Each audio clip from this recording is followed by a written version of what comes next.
It's time to get down to business with $30 a month business internet. WOW Business offers 99.9% network reliability so that you can keep your business moving. $30 a month gets you 30 megabytes per second with 24/7 US-based support, a price lock guarantee, and a 60-day satisfaction guarantee. Lock in our lowest priced offer for the support you need. Go to switchtowellbusiness.com. Offer for new customers with a 2-year agreement, subject to change. Prices do not include taxes, fees, and equipment charges. Restrictions apply. Cartoons from present and the past. Every week will be an animated bash. What a cartoon! What a cartoon! Maybe a short but mostly shows. We'll talk, we'll analyze, exploring as we go. What a cartoon! What a cartoon! What a cartoon! What a cartoon! Hello, everybody, and welcome to What a Cartoon, sponsored this month by InstaWed. I'm one of your hosts, the Mad Mobian Snatcher, Bob Mackey, and this is an audio exploration of every cartoon ever. Who is here with me today? Hey, it's Henry Gilbert, and I can't promise to limit my scratch impressions to just 3 times. Okay. Sorry. And who do we have on the line? Hey, it's Ian Jones-Quartey, and don't touch that squirrel. It might bite. And this month's podcast is all about the Adventures of Sonic the Hedgehog episode, Zoobotnik.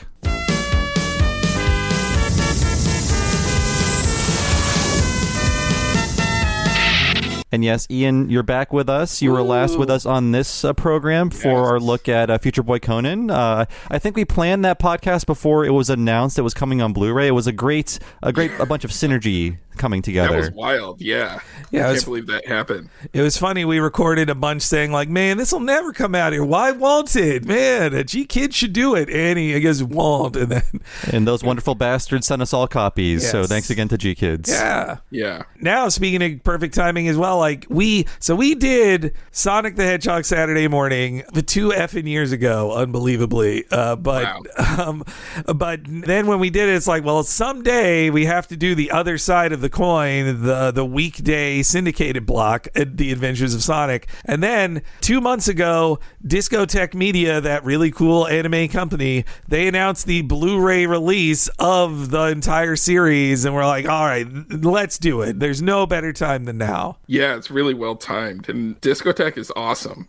Like, I'm not getting paid by them, but I just want to say they're great. The DVDs and Blu-rays they make are like really full featured and super fun. Yeah, no, the people who work on it really care a lot. I definitely don't think they're in it for the money. They're in it for the love of the series and giving U.S. fans the best quality stuff they could possibly get. Like, thanks to their efforts, they discovered a true 4K master of Project A-ko that was thought lost. Right, yeah. Like, that wouldn't... Yeah. And I think that Blu-ray just came out too. I'm waiting for that in the mail, but yeah, that was an insane saga of them like looking for the like original film, being told, oh no, it got destroyed, and then another person from Animego finding it on like some kind of call sheet, like, oh yeah, that film's here, and then like searching through these archives. That's great. I fucking love stories like that. I saw when they were doing the restoration, they shared pictures of like, oh, here's like the blanket. They photographed the blanket on the cell they had used to smash this one down. Like, yeah. So, they're take that same kind of care on the Adventures of Sonic the Hedgehog Blu-ray. It's as good quality as they can get, but it's not remastered. It's SD on Blu-ray, and they've dug up some classic like syndicated promos for it. The original pilot film, bunch of new commentaries from Milton Knight, one of the major creative forces on the show. Like, it's really great, and I thank one of the producers on it, Brady Hartel, for hooking me up. He's always cool. Thank you, Brady. I guess what's everybody's history with the Adventures of Sonic TV show? I guess, Ian, let's start with you. You're the Sonic master. I was trying to remember where I heard about this show before it came out, because I remember watching like from the first episode, like when it first started.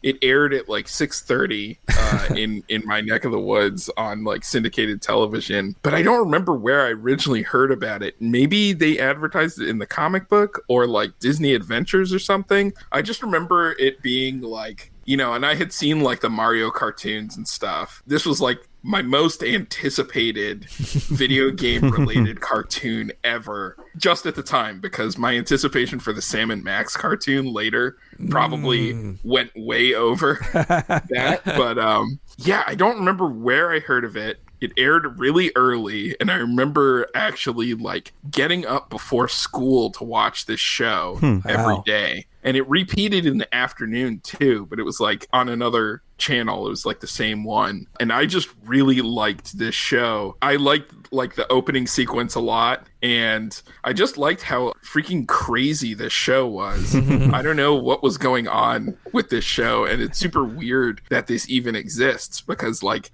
you'll probably go into the history, but like this is like the show they made that they thought ABC was going to want, and then ABC was like, we don't want this. And they were like, okay, I guess we'll just sell this to syndication. And it's like, I don't know, the show is just like really insane. I think I went through a period of thinking, oh, the show isn't that good, but then later coming back to it when I was a little older and finally being able to appreciate it just for how nuts it is. That actually was my issue with this series at the start, because I'm repeating myself from our Saturday AM one, but when I saw that, I was a big reader of the Archie comics, and then I saw the Saturday morning show first, and I was like, oh, this is the Archie comics come to life, and this is the serious story of freedom fighters battling against Robotnik, and Robotnik's a big scary guy. And I didn't see this show, like the advertisements missed me in my syndicated area, and it wasn't until I remember it was the Thanksgiving break of 1993 was the first time I was at home whenever it aired in my market. I missed it at any other time, but I had the day free from school, and it was like Wednesday or Thursday. I'm watching it, and I thought, this is dumb. This is the dumb baby show, and not the big important show of Saturday morning. Now, and that is how I felt about it for I'd say until I was like 30 or something. And now recently, especially today, going back at it, I think I would rather rewatch a random episode of this than the Saturday morning one, because this is such like a gonzo insane show. Like, it's its background is very, very interesting too. So I've come to love it. I like it actually more than Sat AM, but I've gone very much in the opposite direction of how I felt as a youngster. Yeah, as a cartoon-obsessed kid who watched 9 hours of TV a day, I had a preternatural knowledge of what new cartoons were on TV, so I just knew this was coming. I don't know how. Was I reading the local TV schedule insert? Was I reading TV Guide? I can't remember, but I knew it was coming. And this was a 3:30 p.m. show for me, so like a real Latchkey Kid special. It's just like microwave something, your parents will be home at 5, Sonic is here to be your father. And at the time, it was 93, and I was definitely like obsessed with Ren and Stimpy, and loving shows like that. And I could tell like, oh, this show is kind of trying to do stuff like that, but it's not as funny or well drawn. But hey, it's on. What else is on TV at this time? Oprah, I guess. So I'll watch Sonic. So I watch this all. And like you, Ian, I had the Galaxy Brain, a moment where, going down the chart, it's like, well, both Sonic cartoons are stupid. No, actually, the Saturday morning one is the good one. No, wait, actually, this one is the good one. So my brain is exploding and a galaxy is emerging, because now I've watched this and I'm like, this is insane. The drawings in this, the ideas in this, I think like Jaleel White is the only one not in on the joke. That's what it feels like to me. Yeah. He almost feels like the straight man in this collection of lunatics. It's really weird because, yes, I think Sonic does work as that because he's like the cool guy next to all this insane stuff that's happening at every moment. And I just love the tone of the show, how a lot of the jokes don't work. A lot of the timing is super weird. Some of the jokes are just like so bizarre that you kind of have to like rewind and try to figure out what's going on. I mean, now, like Ian, now that I know a lot about animation, not as much as you obviously, but now that I know like how animation is made, watching this show makes me think, okay, what was the intent of this joke and how did it misfire? Yes. Like I would have to rewind, like, oh, the joke here is that Sonic, he swung on the rope but didn't do the Tarzan yell until he hit the ground and slipped. That was what they were going for, but they didn't have time to make it perfect. They just sent it overseas and had them figure it out, or there was a miscommunication or something. Something went wrong and there was no retake budget and there was no time to fix anything. So about 30% of the jokes work as intended in terms of just how they're timed out. But yeah, to piggyback of a earlier point you made, Bob, I do remember around this time they were playing like the Ralph Bakshi Mighty Mouse like in syndication, and I remember seeing that around the same time as this, and I think it was kind of like that Ren and Stimpy sort of runoff of like, oh, we can do classic cartoons now, but with early 90s cartoon budgets, and that's how this show like really feels. Yeah, and kids really want to see huge asses on the screen. Just the giant ass filling the screen. So, but that's, it's weird for me as a kid. I'm trying to figure out why I didn't like it, because I loved that Mighty Mouse cartoon as a little kid. Like, I loved it, and I loved Ren and Stimpy when it started too. But for some reason, I think it was for me, I was like, in my head, I was like, Sonic is serious stuff. He shouldn't be doing this wacky stuff. Sonic is a serious freedom fighter. Like, I couldn't see him as a Tex Avery style goofball, which is extra funny because like now I think about too how, oh yeah, Sonic as a character design is Mickey Mouse and Felix the cat. Like, him being a rubber hose cartoon wacky goofball makes a lot of sense. It makes more sense than you think it would. It's really easy to see, absent all the other Sonic media, you're just handed a Bible and some character designs for Sonic the Hedgehog that you would arrive here. It makes a lot more sense to me than Sat AM does almost in retrospect. It's like, oh yeah, these silly bunch of animal characters fighting this corpulent man would just make this like weird Looney Tunes style show so much easier than like a serious lore heavy, quest to like save a princess or whatever. And Ian, I know in your works, like in OKKO, you brought a lot of that stretchiness too. I remember like one of the first things I heard you say about OKKO is like how in Sonic can be everything, and then he can go between the two. And in OKKO, you can run the gamut of emotions in that too, or have like a wacky weird thing and then a very serious thing about an absentee parent or whatever. Yeah, this show was like hugely inspiring to me. Just because it's so off the wall at all times. Yeah, I think, I tried to do some similar stuff in my work, but I just think as a kid, I think I was like in 4th or 5th grade when this came out, it was just like very impressive to me because there was just like a million things going on in every episode, and I didn't always understand what was going on because of just how nuts all of the direction is. And I mean, one of the characters you played on OKKO is a little bit of scratch and grounder in it, I might say. I made this character Daryl. Originally I wasn't gonna do the voice, but then eventually I ended up doing it, and it's basically just a scratch impression. But also we had another Adventures of Sonic the Hedgehog tie, which was there was a character on Adventures called Wes Weasley, who was like a door-to-door kind of salesman, and we created a character that was like a Hollywood director. And we actually hired Michael Donovan, who did the voice of Wes Weasley, to like do the voice. And it's just a Phil Silvers impression, but he's really good at it. Oh man, now wow. That it's all clicking into place. That character, he moves like an Adventures of Sonic character. Like he's all very snappy and bouncy. Like I was just like, oh, this guy sounds like Phil Silvers. We just have to find someone who can do that voice. And then we looked him up, and he was still working. So we were like, great. And of course, your Sonic crossover episode had numerous references to Adventures of Sonic, among all other Sonic properties as well. Yeah. One of the things I really like about this show, I was just listening to it, I was just watching it again. I love the theme song. First of all, it's just like, oh, they took that snippet of the Sonic title screen, but then they also added In the Hall of the Mountain King and Flight of the Bumblebee to it. And it just works really, really well. And yeah, on our KO Sonic crossover, we couldn't get the rights to any of the actual Sonic game music. All that stuff is like very expensive because the original musician who made it, who's like half of Dreams Come True, through, he like is like, you know, very protective of that stuff.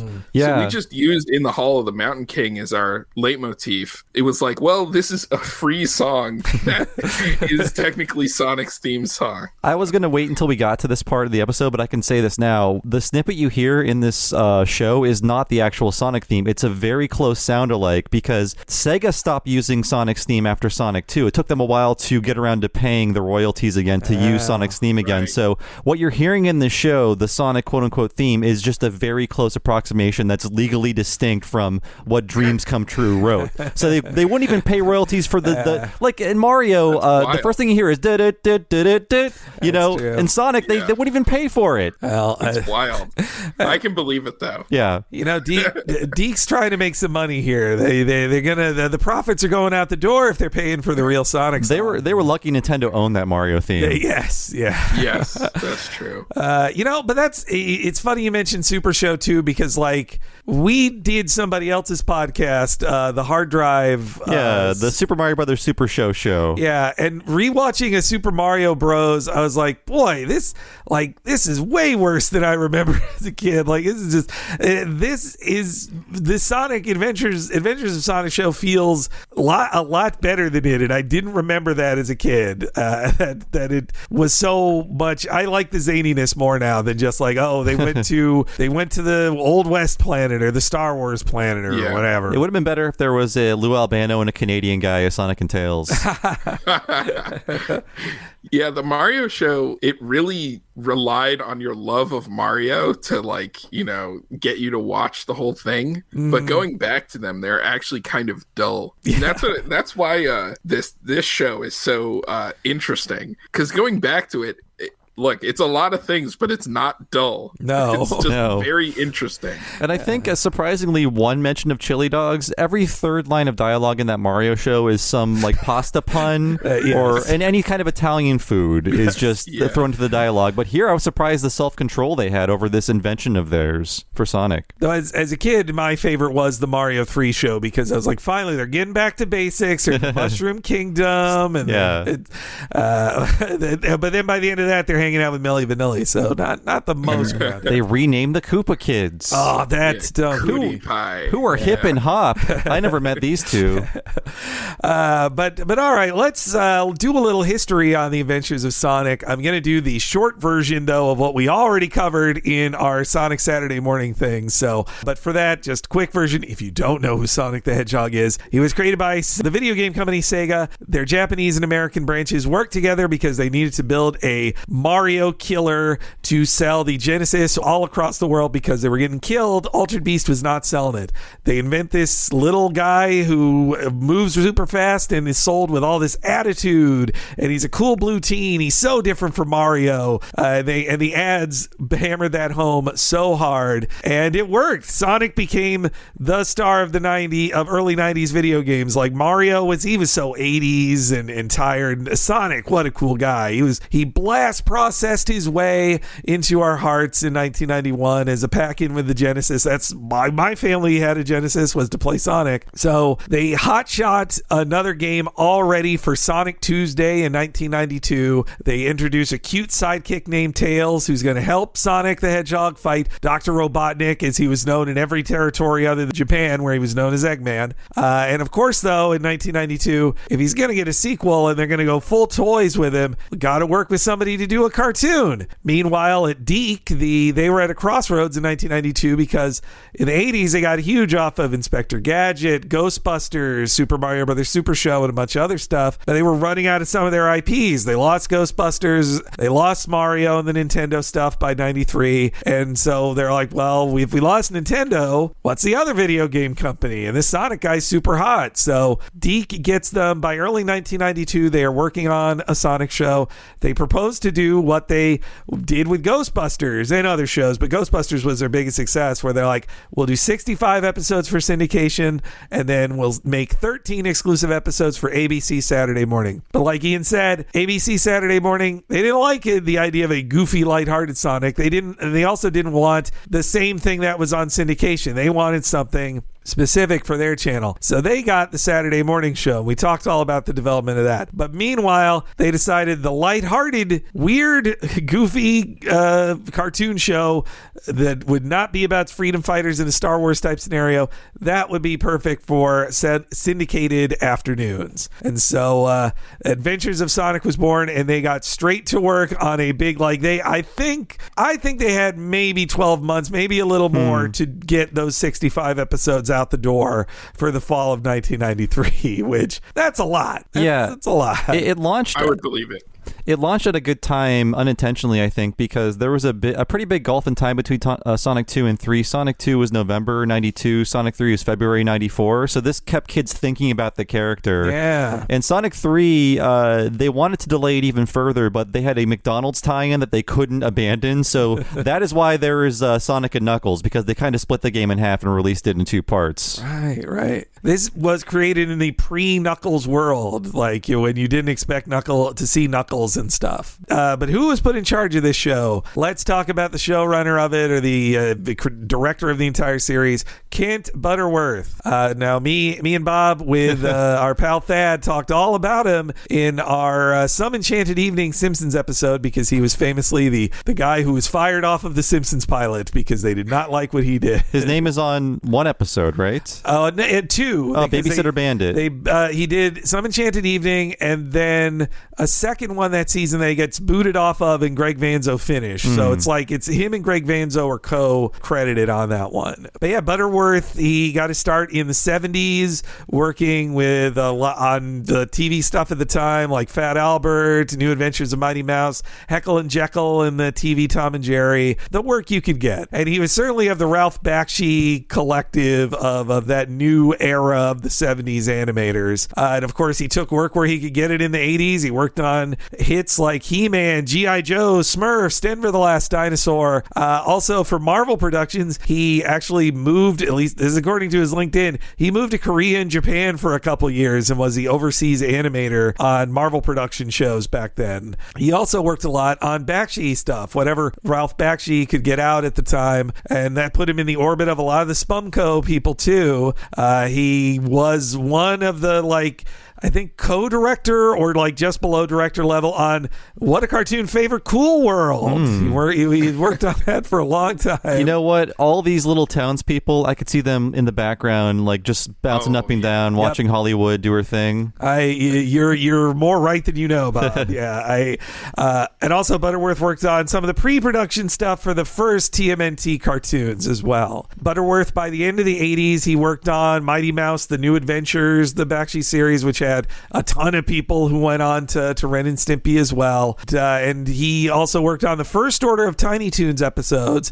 And then he got hired on to The Simpsons to be one of the first season directors, because they had a mix of they had Wes Archer and David Silverman who had worked on the shorts, but they hired some Saturday morning guys. And his loose brand of, as I believe it goes, if you can recognize a character, they're not off model. That's the way of thinking. That was not what the sitcom people felt about that, and they got back the very squashy and stretchy Simpsons that he did and fired him, and it was not so. I feel bad for him because I think he was just doing what he did on this show, what he was used to doing. And I would doubt he was given much guidance on hey, don't do that by Gracie Films, which it's not fair. But I mean, fortunately, it didn't seem to impact his career too much, being he wasn't labeled as the guy who almost killed The Simpsons or whatever.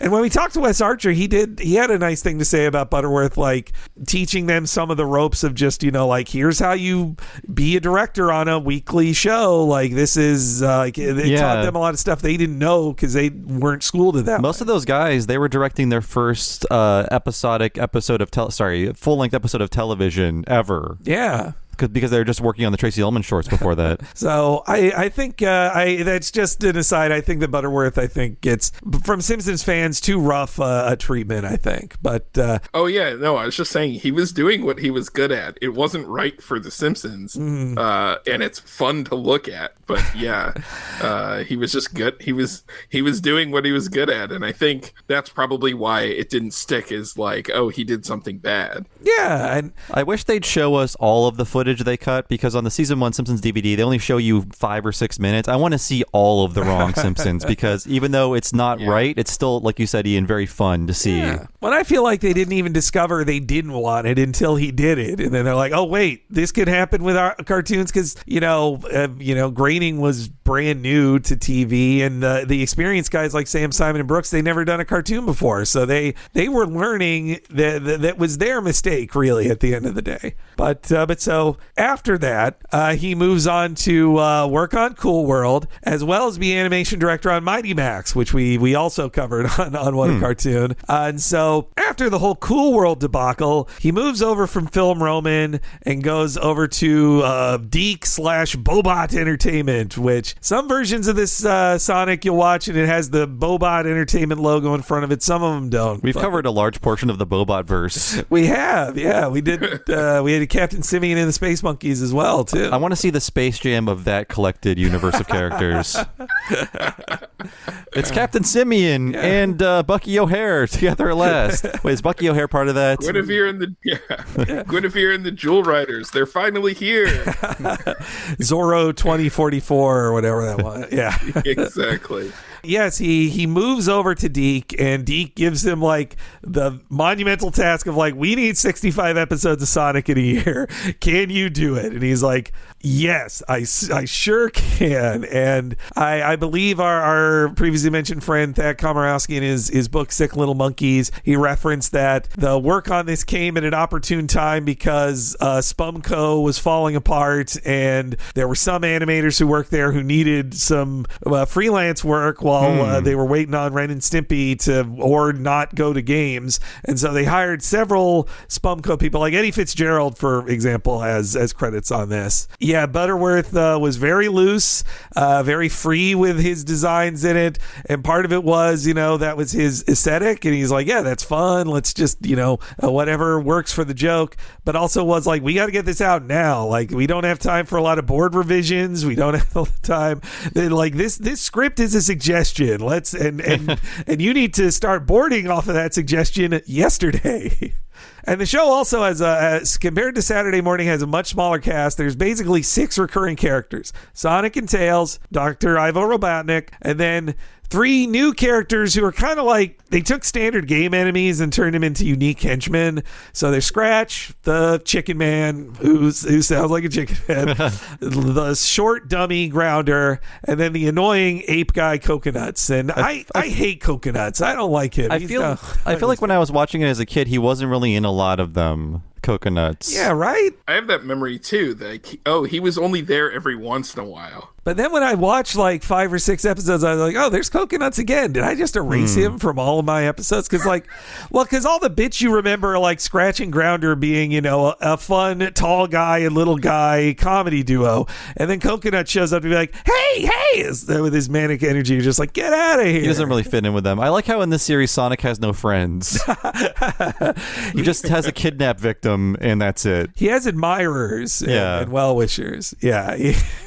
I think back to that in a Christmas episode, how Sonic, he doesn't befriend Santa. Santa worships him by the end of it. Like, actually, Sonic, you're Santa Claus now. Yeah. You're going to deliver all the toys from now on. The one toy you won't deliver is Sonic Extreme. Nope.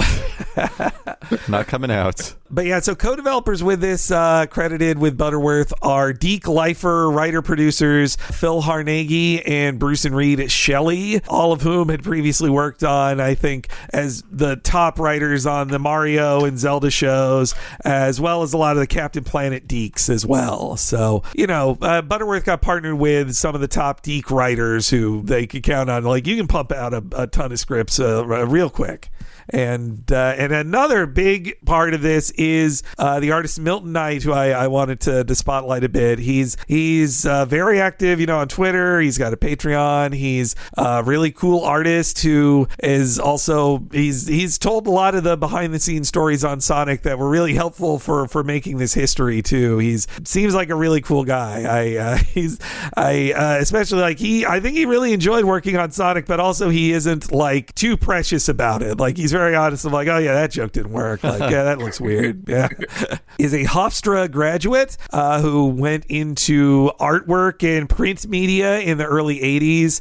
He has an interesting, collective of work. I think he took whatever he could. Like, he worked on High Times and Heavy Metal, as well as Richie Rich and other Harvey comics. He loves classic art, and he also loves like funny animal cartoon books from the 40s. And by the late 80s, he worked on the Marvel comic adaptation of the Ralph Bakshi Mighty Mouse show, which then is when the Bakshi people were like, hey, this guy's really good at drawing this Mighty Mouse comic. And he was based on the East Coast. And so Bakshi and his team were like, let's hire this guy. They bring him to Los Angeles, and he joins up on the Cool World crew as a character designer and animator. And like, this was his first job in animation ever. And he goes straight to Cool World. He's like, yeah, Sonic was my second cartoon job ever. And I was like the lead storyboarder and character designer. And you can really tell, like, when you watch Cool World, like, all the random characters, like, walk by on the street. There are several that, like, just look like, oh, he invented and animated and drew those characters. Mm-hmm. Oh, yeah. We watched Cool World, all right. I'm so sorry. It's okay. Yeah. I watch it twice.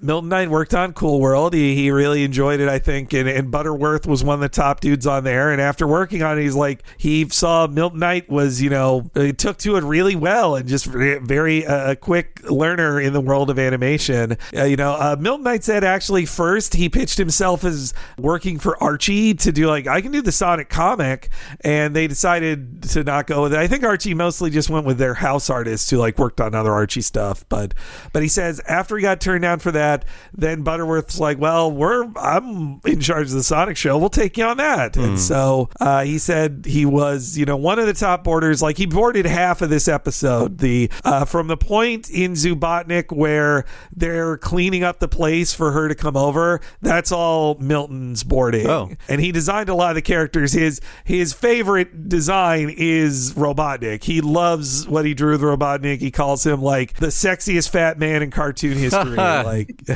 We see him surprisingly naked a lot. Yes, yeah. Yes. His butt can move around very well. He keeps his butt can it does a lot. It's I don't want to be. His design is so good. I can't remember. I'm paraphrasing, but I remember reading him saying that he's just a caricature of every adult you hate as a child. Yeah, and that really did work on me as a kid because I was just like, oh, this guy's gonna get it.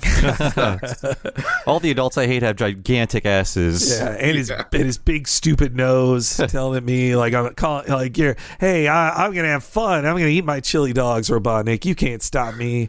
You're right. He is not the perfect sphere that Ivo Robotnik is in the Sonic video games, or the more imposing heavy of the Jim Cummings Saturday morning one. This is just a squashy, stretchy pile of goo who is also very full of himself. And I just love the rolling R's he gives. Every Robotnik is so great in this. And yeah, so he also says that he really enjoyed how free the borders were to interpret it. He's he mentions in this episode alone, he's like, well, yeah, the script said this, and I just drew an entire new scene, and then they just did it. and Milton Knight, he's working in animation to this day. He's some of the best interviews on Sonic. He also takes a lot of commissions. He mentioned he's taken more than a few commissions on Catella, for example. Oh yeah, just Google image search her. I found a lot of fun drawings of her in her conga outfit. Yes, yeah. This will keep me company in February. The show he did a couple years later, The Twisted Tales of Felix, I think is maybe, it's like a refined version of some of the humor from this show. Yeah. It's like, you know, there are episodes that are, I think, as unhinged as this, but I think it maybe comes together a lot better. Maybe it's because it was Film Roman, maybe because of the other talent, but I really thought that was like it's like, if you like this and you have nowhere to go, Twisted Tales of Felix is a good next step. You know, it's just sitting there on Peacock, and I haven't touched it. I only watched a couple episodes of it as a kid. I always loved Felix in theory, but as a little kid, he never clicked for me. There was just something about if I watched an old Felix, I would be like, that's all right. Like something about, I don't know. I never gave him a chance, and even the new ones too. Before that cartoon came on TV in the 90s, I was like, what is Felix, a clock? Is that what he is? What's this bag? I've heard all about this. My mom loved Felix, but I never got it. But it was something like the 60s Felix or whatever that was not in reruns when we were kids. So I knew of Felix as like a concept. I think I had seen some of the black and white cartoons, but none of like those middle era things, except for maybe Felix the Cat the movie, which is also insane. You guys should do that for what a cartoon movie, by the way. Okay. Hey, I played the NES Felix game. It was pretty good.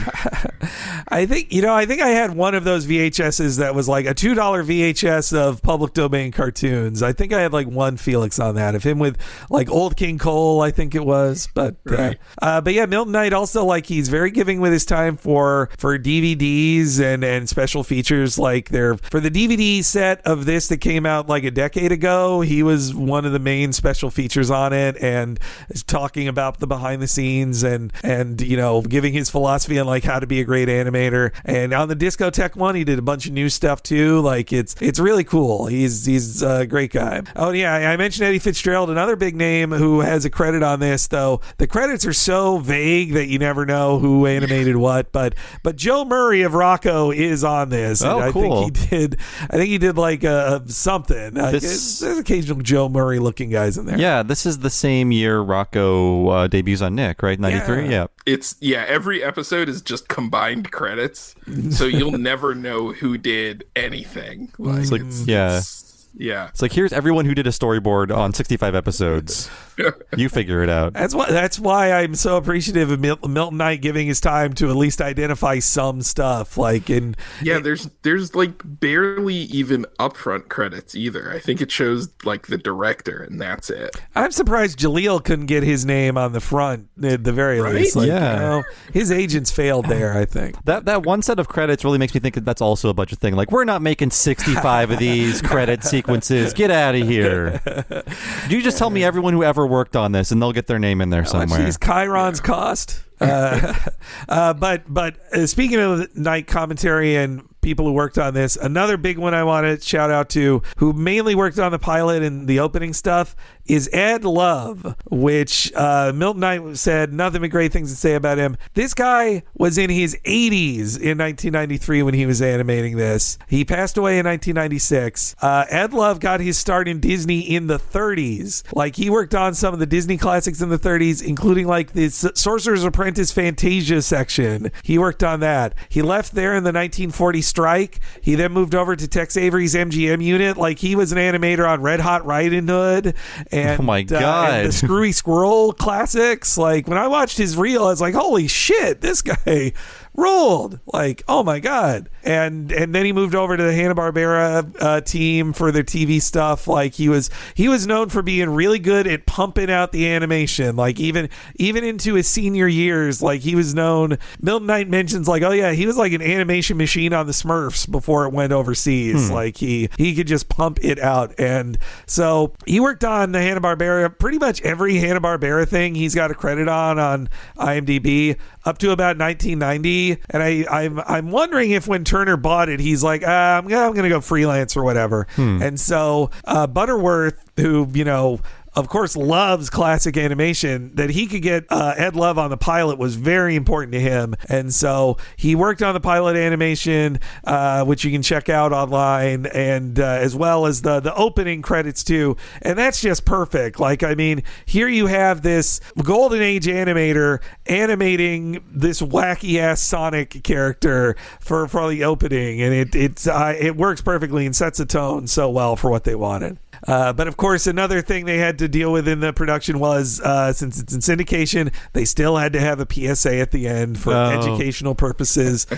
for the government. You know, why did only some shows do this? Like, Sailor Moon was doing this, Sonic was doing this, Darkwing Duck wasn't telling me not to leave the stove on. Well, I don't know if this is for sure true, but I do remember hearing that it made those shows more attractive to this for the syndication packages, because if you could say that this was educational / informational, you could get away with, you know, eating up like a half hour of your requirement. Because I think they were required to have a certain amount of educational, informational programming. And I think having that on there meant, oh, this is an educational show. So you can have, 20 minutes of a giant woman stepping on you, and then, hey, don't touch that squirrel, kids. You stay away from that. Okay, so yeah, it wasn't that they had to have it, but it actually was to their business's benefit to have an educational thing at the end. And that's why Disney didn't need that. The Disney afternoon brand sells itself, you know. But exactly.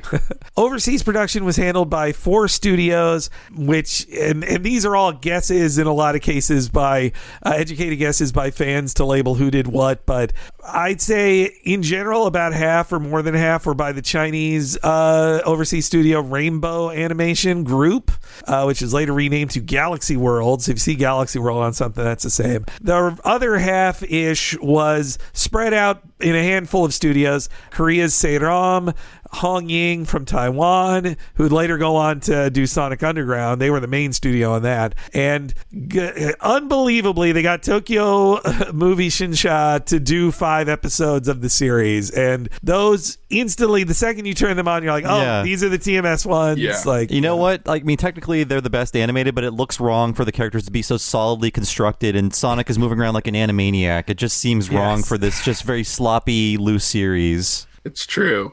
There's also that weird curiosity, the Sonic the Animation or Sonic Man of the Year, which eventually it was like an animated short that eventually made it onto, I think they put it as an extra on Sonic Jam. But it's a TMS animated short that seems like it's a pilot for this show. Yeah. There's some weird similarities in it they use in the Hall of the Mountain King, but just as needle drop in the thing. It also includes a Robotnik, a Robotnik base that has a gold statue holding out his fist. There are a lot of weird similarities, but it's fully animated by TMS. Apparently they did it right around this time, but nobody saw it until they put it on the Sonic Jam disc. And there's some real questions on, was that a pilot for this show? Because it seems a little similar. I completely forgot about this, and it's crazy that, well, maybe not crazy because Sega owns them, but TMS would make their Sonic show in the early aughts, and I feel so old that people have nostalgia for Sonic X now. Yes, I know. Now, Ian, I totally had forgotten about that. I had watched Sonic Jam. I watched every clip on Sonic Jam on a loop for a year, and then it's just left my brain that bit. But it's all coming back to me. I think I would guess that if after they did that, I would guess Deke probably said, we're not paying TMS money. TMS was getting too expensive for Animaniacs at that point. Yeah. There's no way Deke was going to do a 65 order with them. Yeah. The fact that it's on the Sonic Jam disc, though, does make me think that Sega of Japan was we liked this one, but they were too cheap and they didn't go for it. It really, watching it again, it's this is Adventures of Sonic the Hedgehog, but just TMS if TMS was fully in charge of it.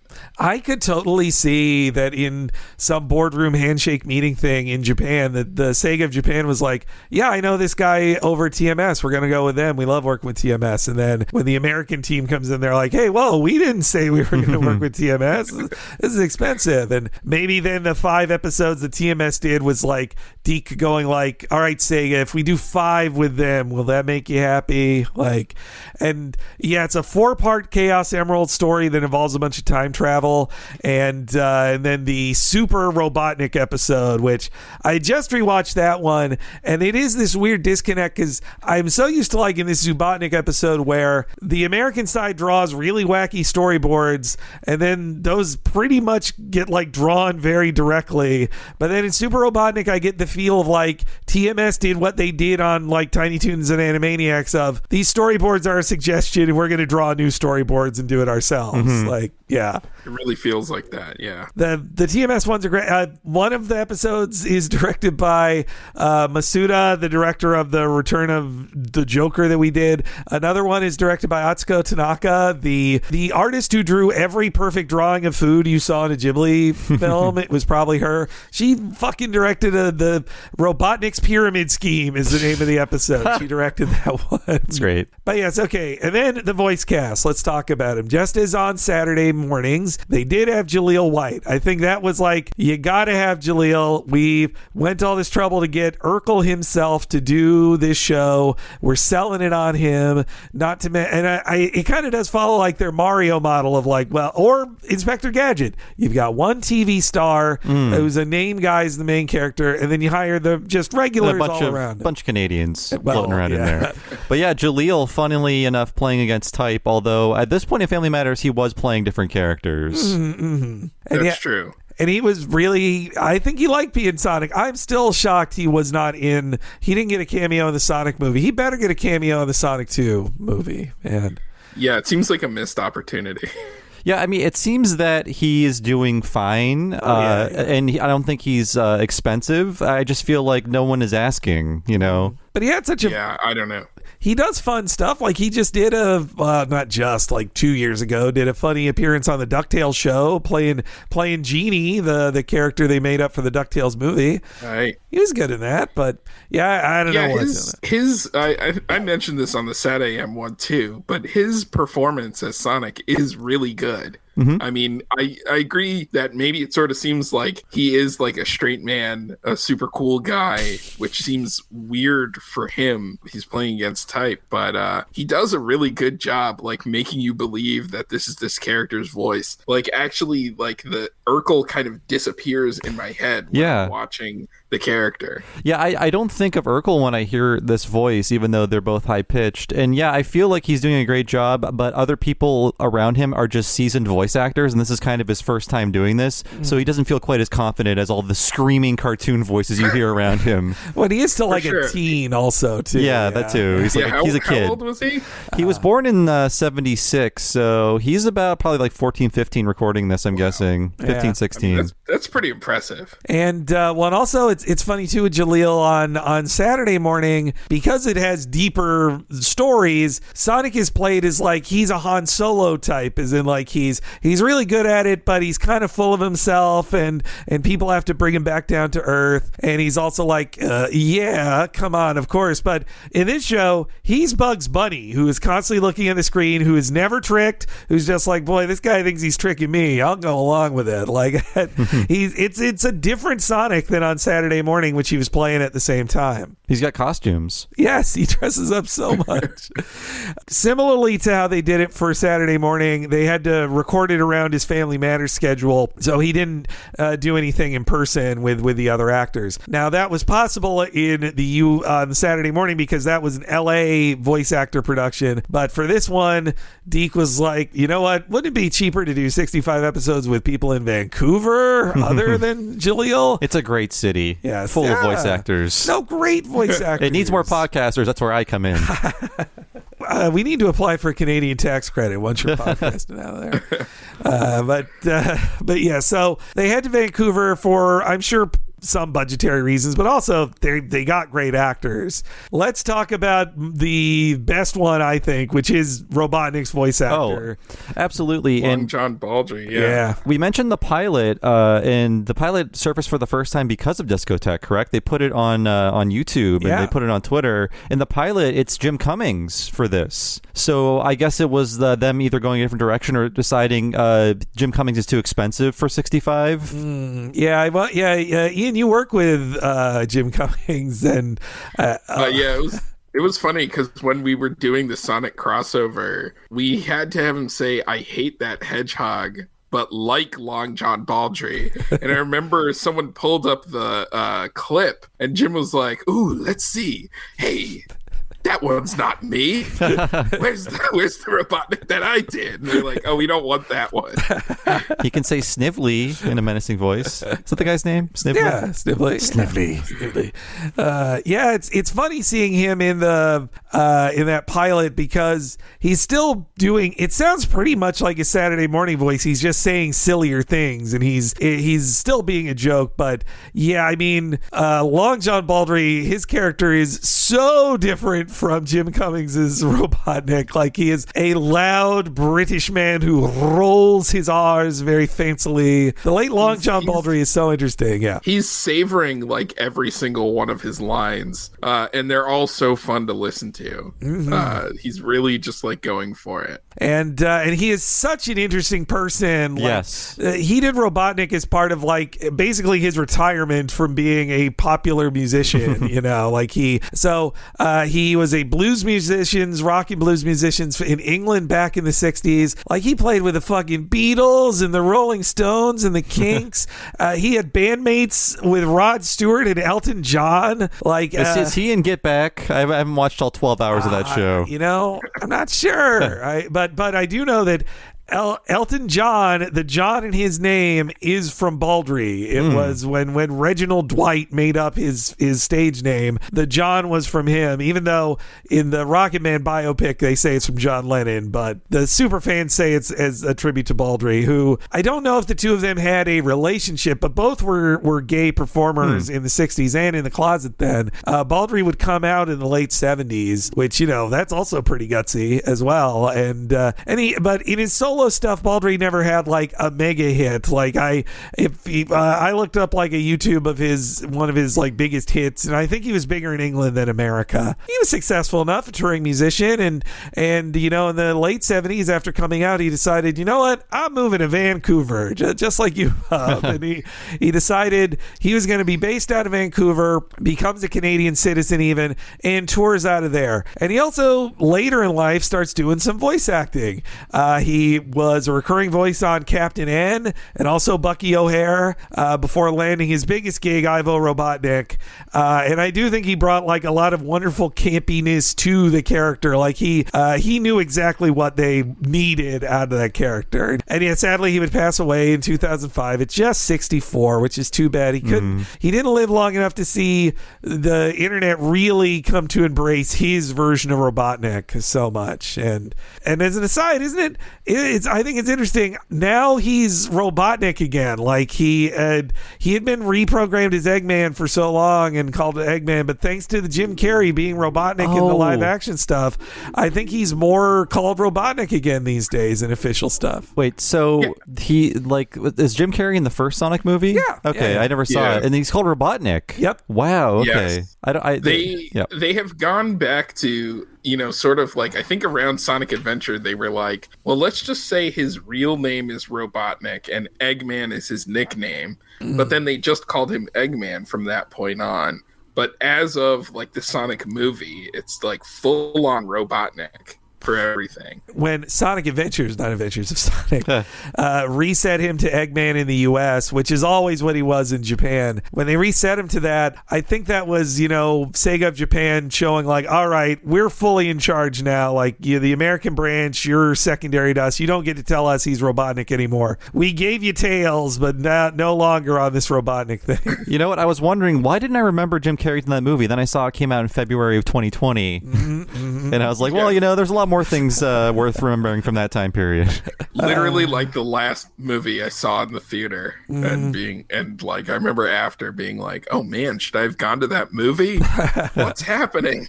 I wish it was my last one, but I went and saw Onward after that. Unfortunately, I saw Onward on like March 8th or something. Like it's so. Wow.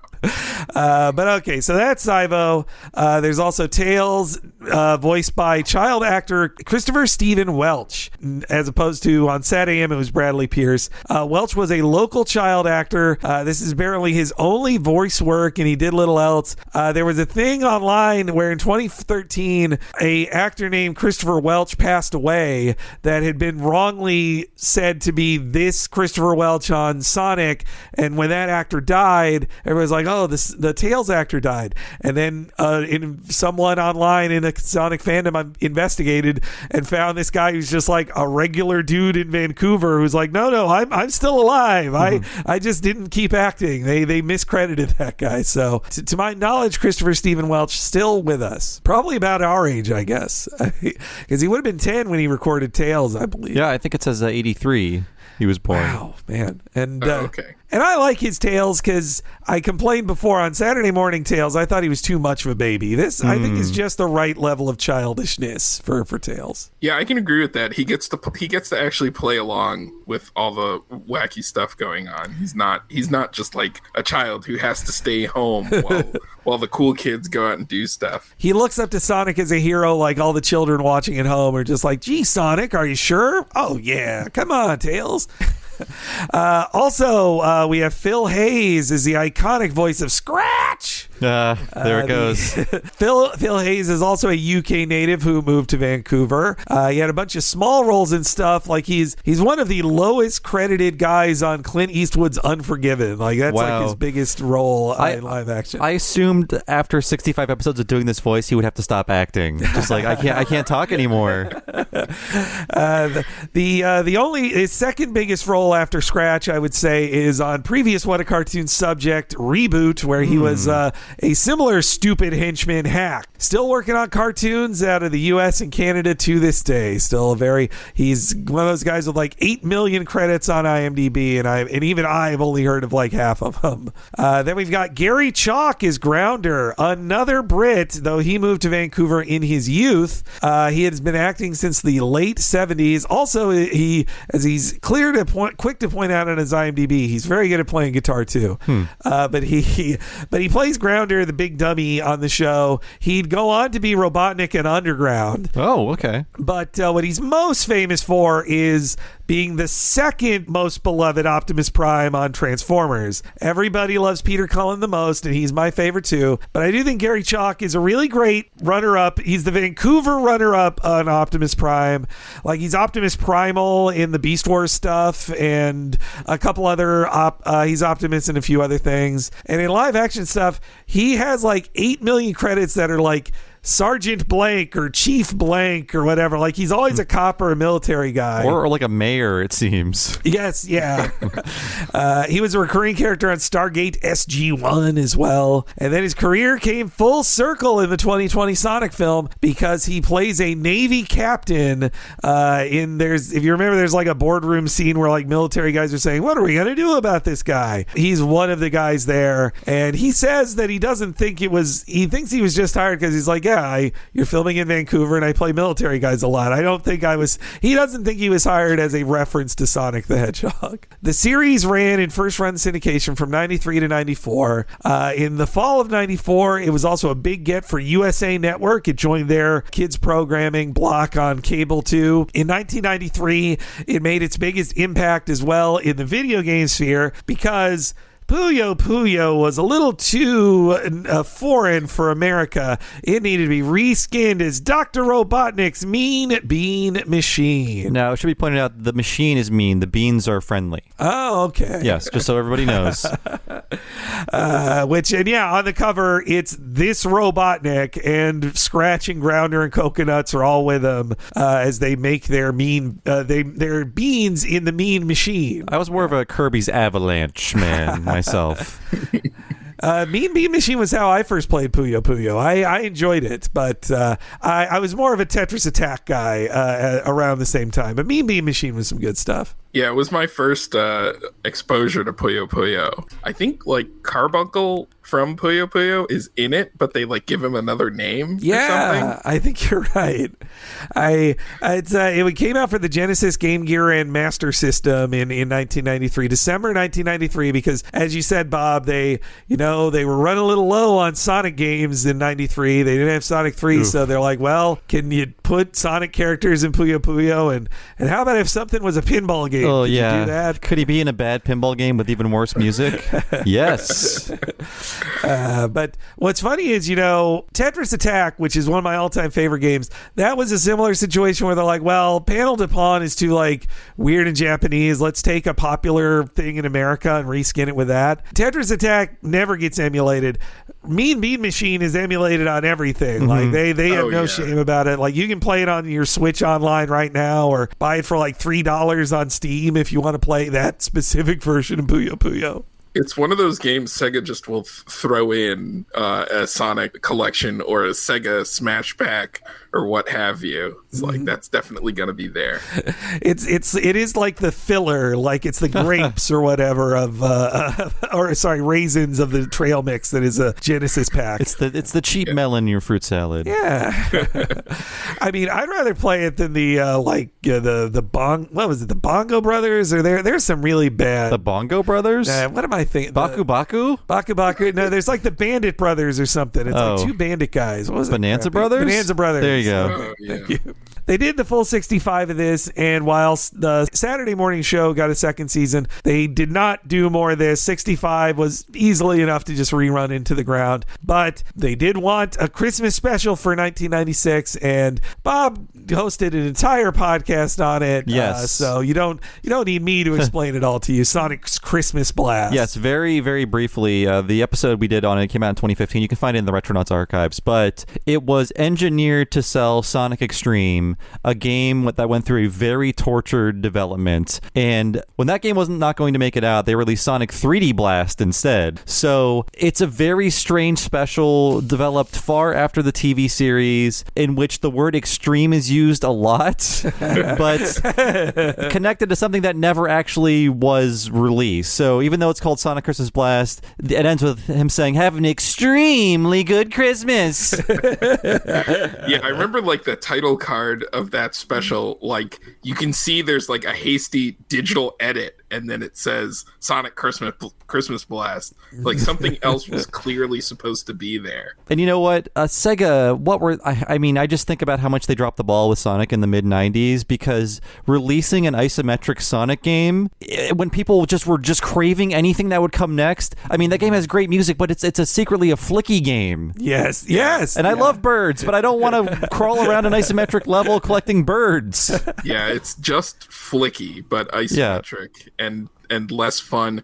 Though the lead programmer of that game years later did put out a hack of the game that rebalances it, makes Sonic easier to control. Apparently. Good. I haven't played it, but I'm curious to try it. That's cool, man.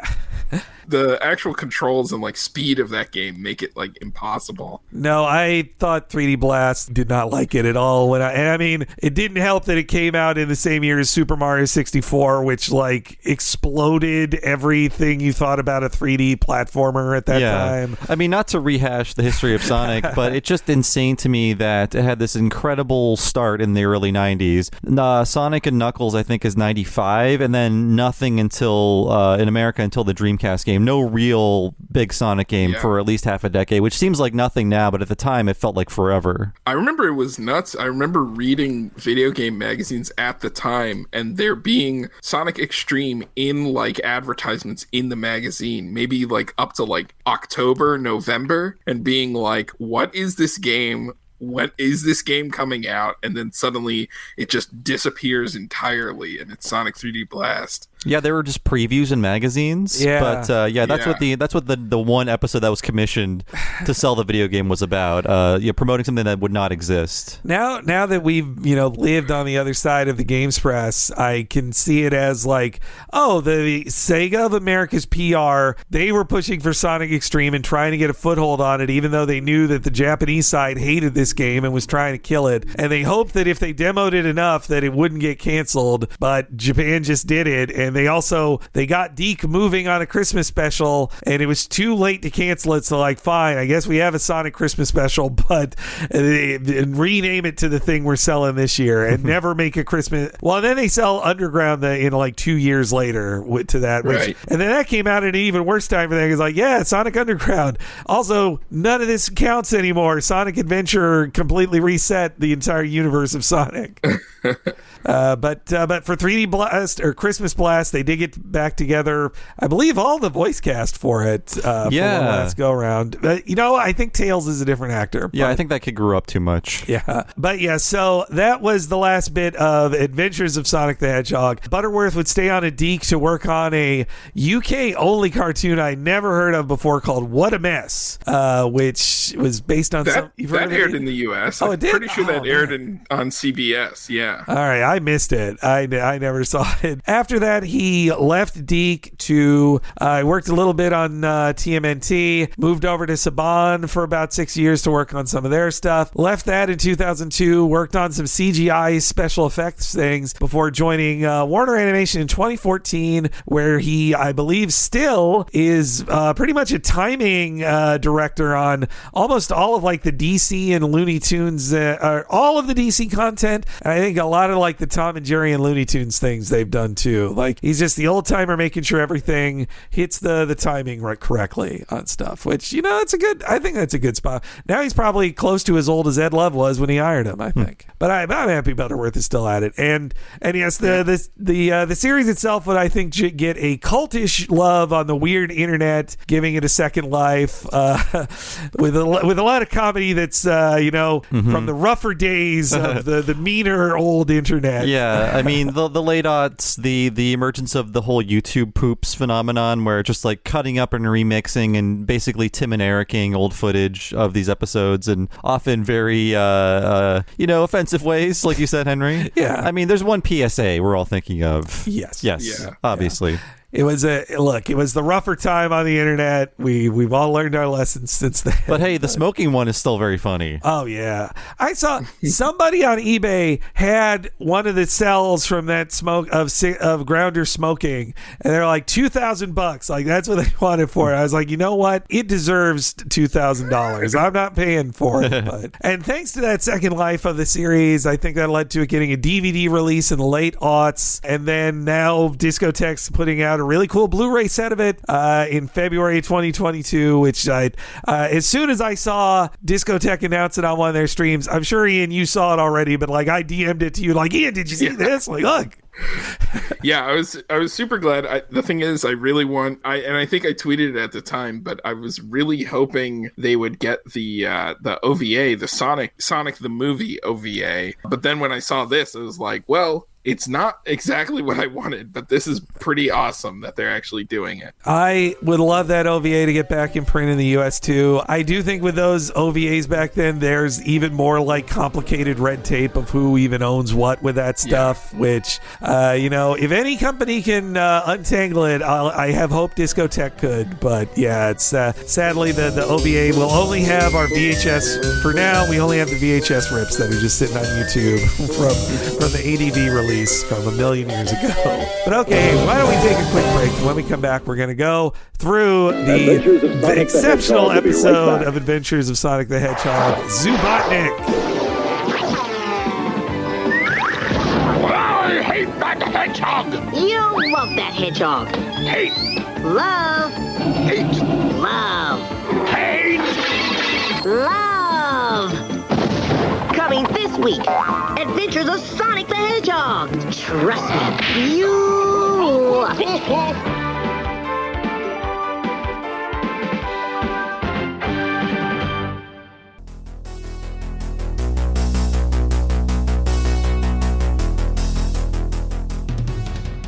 Welcome to The Break, everybody. It's Henry Gilbert, and I hope you enjoy my loathsome and distasteful scheme in this week's episode. It's most horrible, and I am one of the other hosts, Bob Mackey, rolling around at the speed of sound like that the guy in the thing we're talking about today. And a big thank you to our guest this week, Ian Jones-Quartey. It's always fun to talk about Sonic with an animation and a Sonic expert like himself. It's so great to have him on. And you know what? We can only do podcasts like this that are super cool with cool guests like Ian because of supporters at patreon.com/Talking Simpsons. That's right. If you sign up at the $5 level at patreon.com/Talking Simpsons, you'll get all these episodes 1 week ahead of time and ad-free, and also access to our extensive back catalog of miniseries episodes, over 100 at this point. And you also get access to monthly episodes of both Talking Futurama and Talking of the Hill, our monthly series covering both Futurama and King of the Hill. And we also have a $10 level as well. When you sign up for that, you get access to everything on the $5 level, of course, but also access to one mega-long podcast once a month, only for patrons of that level or higher. And what is that, Henry? Bob is talking about the What a Cartoon Movie podcast. In the free feed here, you get to hear once a month an extended preview of what we talk about on the movie each month. But if you are at the $10 level, you get to hear the full thing that is often over 4 hours, even over 5 hours long sometimes. This month, you will get to hear us talk about South Park, the movie, bigger, longer, and uncut. It was chosen by our patrons, and it is a big, big deal of a film. We can't wait to talk about this. And last week, you got to hear the preview for it. Listen to the full, very fun discussion about Lion King 2, Simba's Pride. There is over 3 years worth of What a Cartoon movies at your disposal if you sign up. Right now, that's over 200 hours of podcast covering things as varied as Akira to a Goofy movie and so many more films in between. Check it all out at patreon.com/Talking Simpsons. And if you've never signed up for Patreon before, it's so easy to do. And once you sign up, you're given a code. You can access that code at any time. You just drop that code into whatever you use to listen to podcasts. It's so easy. And there is a Patreon app as well available for any smart device you might have. And that's a great way to access our bonus content via that app as well. But either way you do it, it's so easy to access everything waiting for you at patreon.com/Talking Simpsons. So check all that out. Now let's get back to our discussion of the rather horny and strange episode Zoobotnik of the Adventures of Sonic the Hedgehog.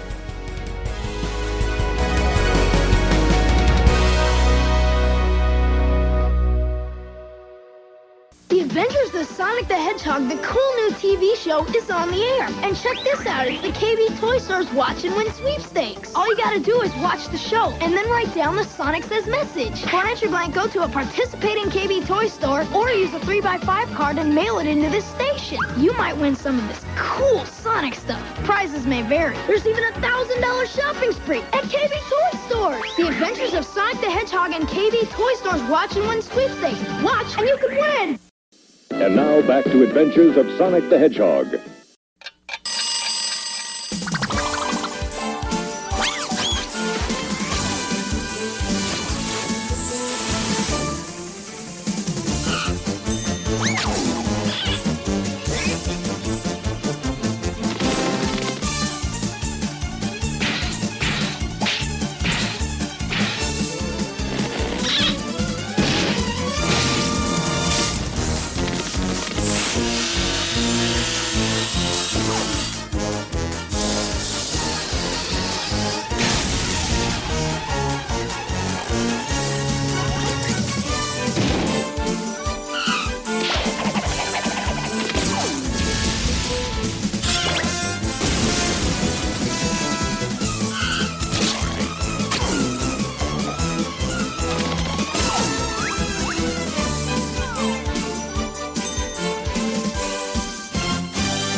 Okay, we are back, and you got to hear the great opening credits music for Sonic the Hedgehog, and big respect again to Milton Knight and Discotheque. The commentary for this episode I got to listen to, and so there's a couple little extra things. I'm not going to give away everything he said on it, but there's some funny stuff he reveals that I was like, oh, this joke makes sense to me now a couple times in this episode, thanks to Milton Knight's commentary on it. And yeah, he mentions too that the opening animation animation is a real mix of Ed Love and TMS. Like some of it is like Ed Love original, and the other like they sent a thing to TMS to do the opening, which I think that's like perfect. Like that's a Japanese character taking inspiration from Fleischer cartoons. Then they hire Ed Love to be like, can you draw like a Fleischer kind of wacky thing with this? Like he's shouted out, especially Knight said that Love did the bit where Robotnik is crushed by the dynamite and then Sonic rips his mustache off and writes his name in the sky. Like that was all Ed Love, he said, which looks great. Another of my favorite shots is Robotnik shimmying his way out of the iris with his like butt bouncing around. Like that's a really funny one. We should point out you should buy the Discotheque Blu-rays, of course, but the company who owns it just has it on YouTube for free to watch. That is true. Yes. Yeah. And Cookie Jar. Yeah. Oh, and I should have mentioned too, it's all on Paramount Plus as well. Oh, really? At least in the United States. Okay. But I mean, why even sign up for Paramount Plus when it's just on YouTube, I suppose. But though then again, if you sign up at Paramount Plus, you could also watch all the old Heathcliff, the good Deke Heathcliff, not the bad Heathcliff. You know what? Speaking of YouTube, I was mad that comments are turned off on this episode. Aw, cowards! There would have been some great ones. I assume that's the same for all of them. It's a shame. Basically, anything related to like a kid's show, you can't look at the comments anymore, which is sad. But I guess kids really shouldn't be posting comments on YouTube. So that's whatever. True. Yeah. This is a show for adults. I don't know what you're talking about. I do love on the YouTube that like whoever picked the screen for it picked like, oh yeah, let's get the wackiest drawing from it, and it's giant buff Sonic, which he's only in that form for like 3 seconds, and they just use that as the still for the episode. I mean, like when I was watching this on YouTube, I just thought that, you know, so many parents, and I understand why, their kids they need something to do when they're out, so it's like here's the iPad, watch whatever you want. I can't imagine what would happen if they looked over their kid's shoulder and saw some of this. Like, what is this? Yeah. What kind of weird S&M cartoon is going on your screen here? Yes, this. I mean, Ian, why did you want to pick this one? I think you mentioned that you knew ahead of time this was one of Milton Knight's favorites. As well. I had heard it was one of Milton Knight's favorites. I just remember I had this I actually hadn't seen it in a while, but I had it in my head as, oh, that was one episode when I revisited and I watched it and I was like, that was insane, and I really liked it. Oh, and I also own a cell from this episode as well. I own one of like Catella on top of Dr. Robotnik. Oh man, that's a gem. I didn't even mention that me and Bob gifted you and Toby Jones, your co-executive producer on LKKO, with some Sonic Adventures of Sonic cells. Yes, these cells are out there. I think Animation Legends has a bunch of them too, but you can also find them at like a lot of like Comic-Cons when those used to be a thing. These are floating around. I think Rainbow just dumped them out there like in the dumpster after they were done with it, and it was reclaimed. But yeah, it's a great gift. Get your friends a relatively affordable, in most cases on that $2,000 perfect one of yes, that's true. Yeah, but yeah, the opening, like you said, Bob, set to classical music in the Hall of the Mountain King, and a bit of the Fly the Bumblebee in there too. And I also love just the branding on it, just branding right in your face, like Sonic, Sonic, Sonic. Like he's committing violence with his logo. Now, when you deconstruct it, him smashing them into pieces and then painting over their eyes, like that's actually pretty creepy. Yeah, Sonic to do. And their eyes kind of like dissolve into the logo. Yes, yeah. So it's very Cronenberg. Sticks with me every time. Like the last shot is they kind of took the start screen of Sonic 2 of Sonic and Tails like with their thumbs up, but turned it into their own thing. Like if you look at them side by side, it tells you everything you need to know about like what the art philosophy was different from Sonic the cartoon to Sonic the video games at the time. The credited writer for this episode is Rowby Gorin. Rowby Rowby, Rowby. why. Though the Borders added a whole lot to this. But Gorin got his start in the 70s on variety TV shows. Like he worked on Laugh-In and Pink Lady. Then in the 80s, he moved into cartoons. He-Man, Rambo, Ghostbusters, Mario, TMNT, and then this show.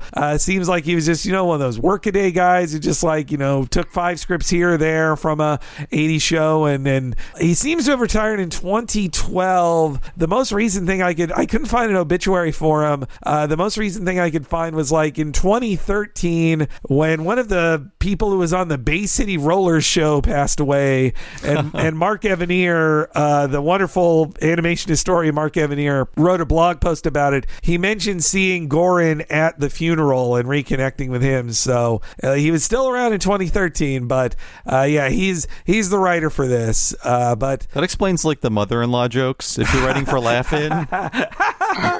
Yeah, you're right. I can see a certain old-timey sensibility this guy's got. Though Milton Knight mentions several times, he mainly looked at that script as suggestions, and he kind of went his own way in his half of the episode, at least. The episode begins with Sonic being very unenvironmental of destroying an entire forest by running through it. And this is one of those many things, like Ian said, you have to kind of go back to see what the joke intent was. And as he runs through the forest, he's stripping the leaves off the trees, but he's literally stripping the trees because they're left wearing their underwear. Yes. And when I first watched it, I was like, are people drying their laundry in the trees? Like, no, the joke is he's literally stripping the trees. We'll be translating a lot of these jokes for you people out there as we talk about the show. More looks like Sonic as he ran fast by, he put underwear on the trees. And this is when Sonic he stops for just 1 second and is then berated by a bunch of wacky cartoon animals in our first clip. Remind me, little buddy, to get my power sneakers retraded. Read all about it. Read all about it. Mysterious disappearances continue. Cajillions of Mobius citizens missing. Gosh, that sounds awful. Don't believe everything you hear, little pal. News hawks will say anything to sell papers. Yow! What? Where'd he go? Extra! News hawk disappears. Hey, this may be more serious than I thought. Look, it's Sonic. The mayor found Sonic. Sonic will help us. Let's get down to business. Has anyone actually witnessed a disappearance? Me, I did. I was at a baseball game with my friend Lisa, and all of a sudden both teams disappeared. As it turned out, it was only because the game was over. However, the next thing I knew, Lisa vanished. As it turned out, she'd merely gone to the bathroom. However... Chill, Mildred. Chill, Mildred. So y'all recognize famous Sonic characters like Mayor Hippo and Mildred. Oh, yeah. And speaking of Cool World, when I saw Mildred, I thought Mildred is going to be hanging out with Hollywood. She's like giving her like booze or something at the club. Yeah. Oh, yeah. She's bouncing up and down. I love this wacky crowd of freaks that are in Sonic's world. They look so weird. Some of them are animals. Some are just like tiny blue people. Yeah. It's really bizarre. Yeah, some of these guys are like Veggie Tales hanging out in the background. Yeah, on one cell of the lineup of animal people, as it slowly degrades into just like spheres.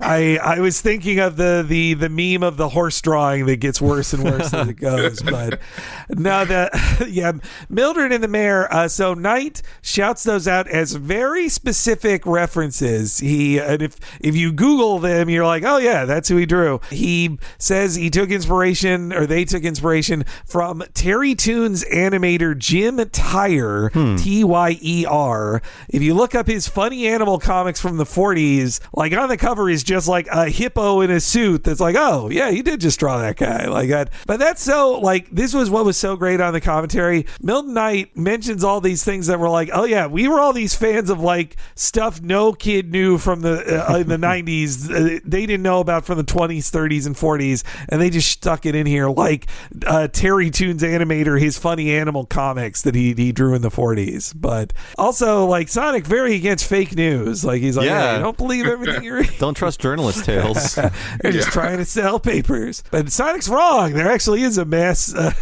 kidnappings going on. I do love Mildred's long, like, it's such a corny, like, again, laugh-in style joke, actually. I'm just like, however, that's like, the other bean people are just like, just rabble. I was expecting more to be done with the fact that it leaves their clothing behind, because it feels like they're almost being raptured in a way. Yeah. But that's only just a clue in the very beginning. I thought there'd be more of they're getting their clothes left behind, and there are more gags based on that. Yeah, how did the mayor just lose his underpants when he's ripped away off screen? I don't know. Very strange. But yeah, Catella's been grabbing them all, but you can't. It's like an Invasion of the Body Snatchers thing too, which also, yeah, I get. If trying to parse out logic in this is a fool's errand, but Catella is not like very secret about how she kidnaps people in any other scene, but in this scene she can just vanish them like she's Batman. Like, whoa, what happened? I just turned away. I love the lack of structure or sense making that this entire show has. The plot line really feels like it's going somewhere else, but it just sort of feels like, oh, this is now going to be a story about Tails disappearing, and then it goes another place. It's very fun. But yes, Tails is kidnapped as Sonic is looking for more reliable witnesses. Hey, where'd everybody go? Here's Mildred's bowling shoes, someone's socks, a pair of gloves, a purse, and the mayor's underpants? Tails, this is a real baffler. Yeah, why would anybody wear shorts like that? This mystery has me stumped. Never say stumped. The tougher things get, the more I like it. No! Huh? Tails? Where'd you go? Oh no! My little buddy's been fox-napped. I was mad before, but now I'm furious. I won't rest until I find my pal and bring whoever took him to justice. I guess Tails lost one of his extra gloves because he's wearing his both gloves in the next scene. But I watched like 6 episodes of this ahead of time just to get in the zone, and then I swear in half of them Tails is kidnapped. He gets kidnapped so often in this show. I guess when there's no female regular in the show, they have to just kidnap Tails. They can't kidnap Sally every episode or whatever. Yeah. That was, I didn't even mention that. In 3D Blast or Christmas Blast, Sally Acorn is in that one, but she doesn't say anything. They decided not to cast her. And the entire thing is, if I don't get her a gift, she'll be mad at me or something. That's like the driving force of that story. Then we cut to a Duck in Lederhosen who's just running around again. What a ridiculous, like, weird one-off character. Just like, I know something bad's gonna happen. It's not just a duck, it's a hybrid duck-dog creature. Yes. He's got floppy dog ears, and he's got paw pads and no wings. Yes. He's real freak. It's also I love that in the first clip they do say, like, people all around Mobius, like, there's just the tenuous thread of like, oh, this is on Mobius, this is in the lore. Yeah. When that guy gets kidnapped, this is when we meet one-off appearing character Catella. Milton Knight says on the commentary that she was designed by Kent Butterworth himself, and yes, he's done a lot of commissions on her.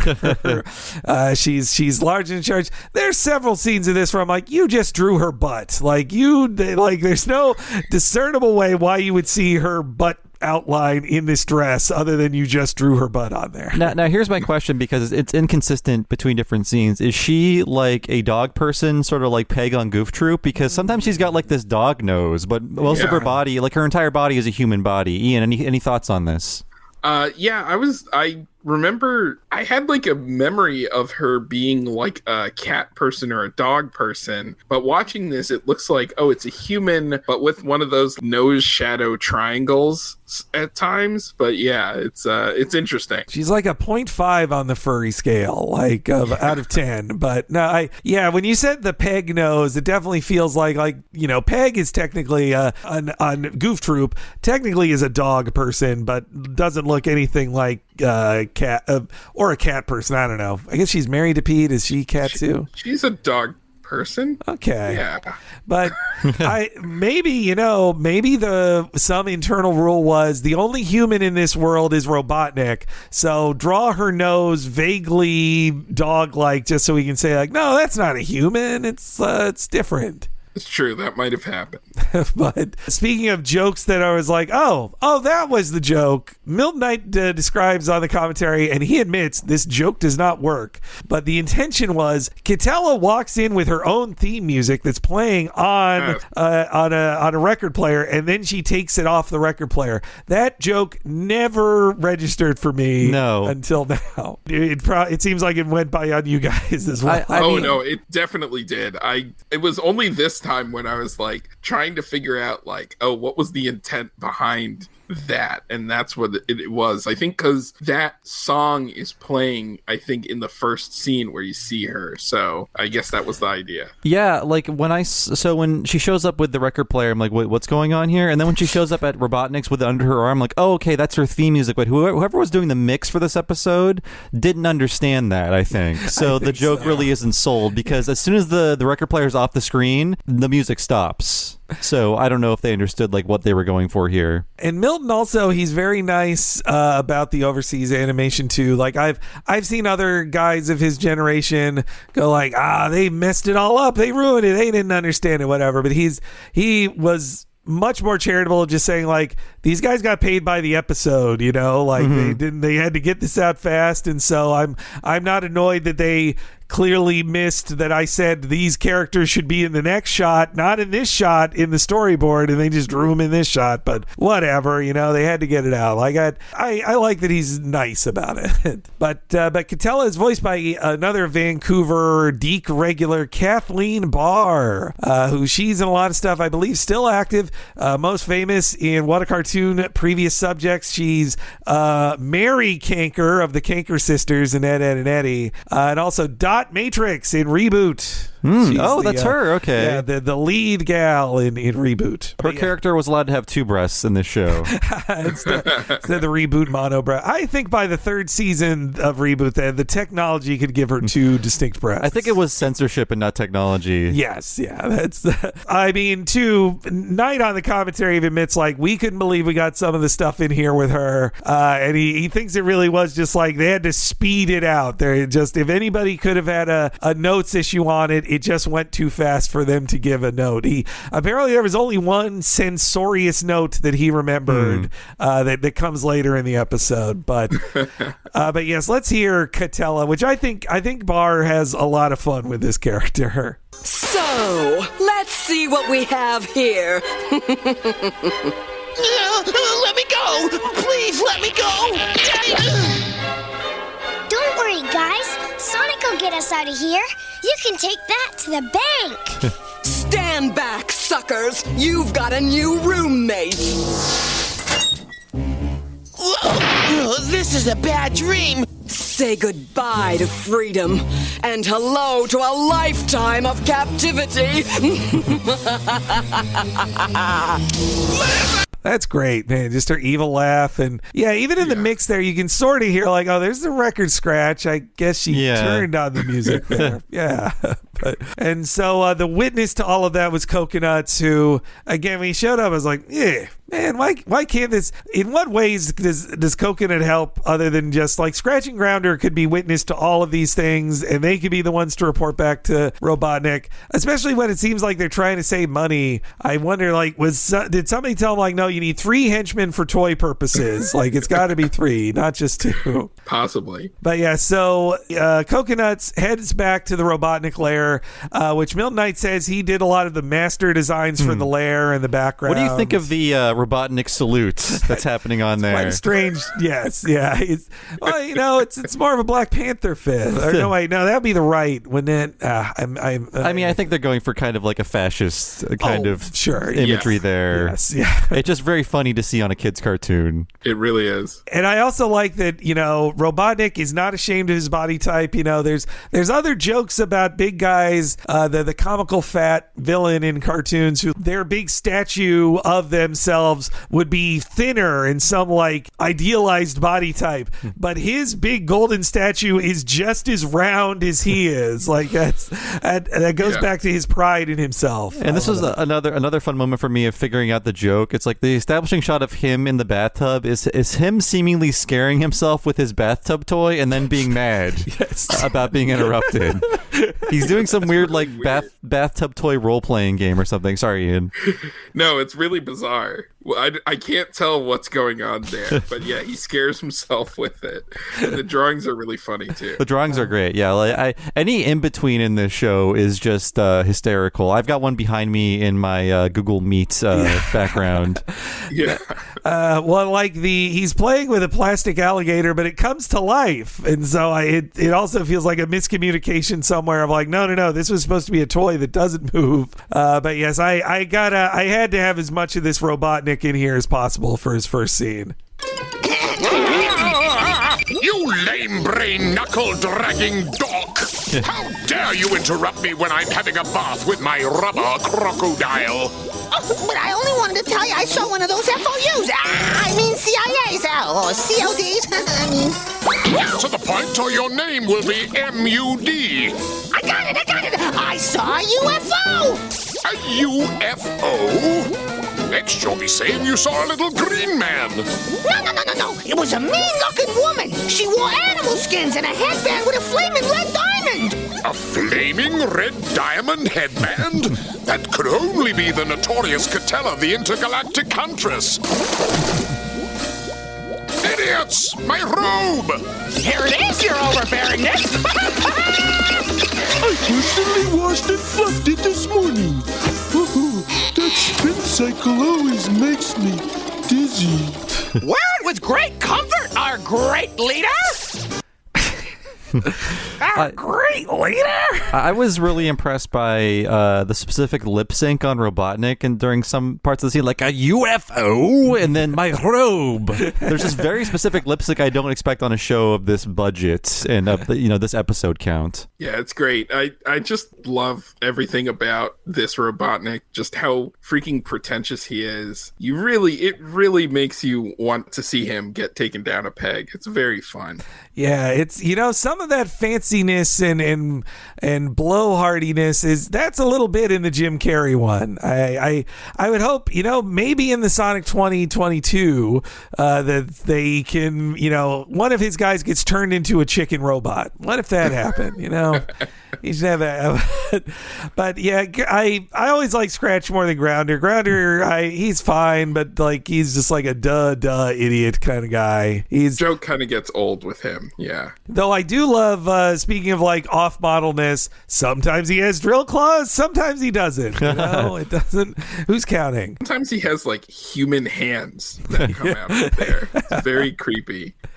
I also just love that Robotnik just like stands up naked out of the bubble bath, and then he gets kind of pissed off, like, "Where's my robe? Like, come on, bring on the robe already." He's always getting naked in front of these guys. Yes, he's, they're more like a doctor. But also, I love that he's been wanting to meet this amazing Amazon forever. But he gets a little more of Catella than he bargained for later on in the episode. But I also love talk about funny acting when he's saying how much he loves her, and he's like, oh, she's finally come. He's in like this floating chair that just like moves, like swings around with him as needed. I love that. Another very, very funny drawing in this that I think they didn't hold on long enough is that when he talks about his plan to, get Catella to come to capture Sonic, he stands up and starts laughing, and his henchmen start laughing with him. But when they cut to the henchmen, they've got this worried look on their faces like, that's great, yeah. It reminds me of the Julia Louis-Dreyfus meme of her laughing and saying, what the fuck? Yes, yeah. From Veep. That's the exact same expression, but they don't seem like to be on board with this. Like, all right, boss, sure. Yeah, I wrote that down too. Like right after he says the hedgehog is doomed, like they have nervous laughter, like the side eye that Scratch is giving him, which he's just like, okay, sure. Though I guess too, this is one where Robotnik's like, you know what? I don't even have to do anything this episode. Catella's gonna do it all for me. And then also talk about weird drawings. There's like the animals. He says like animals from different planets. There's like he's just like eyeballs tails drawn on the screen are like they're like from those Wacky are Land. insane. Yeah, it's really hard to tell what's going on there, but yeah, they're all really funny. And so then, in a very 1993 move, we cut to a Connie Chung joke with a very Felix-looking cat reporter lady. Another busty lady in this episode. You know, you talk about getting away with stuff. There's an in-between of her pulling that mic out of her mouth that I'm like, all right. Okay. Yeah, suggestive. A little, but yes, Sonic calls a press conference. I called you here today to assure all of Mobius that I will get to the bottom of these horrible kidnappings. Have you compiled a list of the missing citizens yet? Yes. I'll read it to you in alphabetical order. Abigail Ann, Aaron Aardvark, Buddy Van.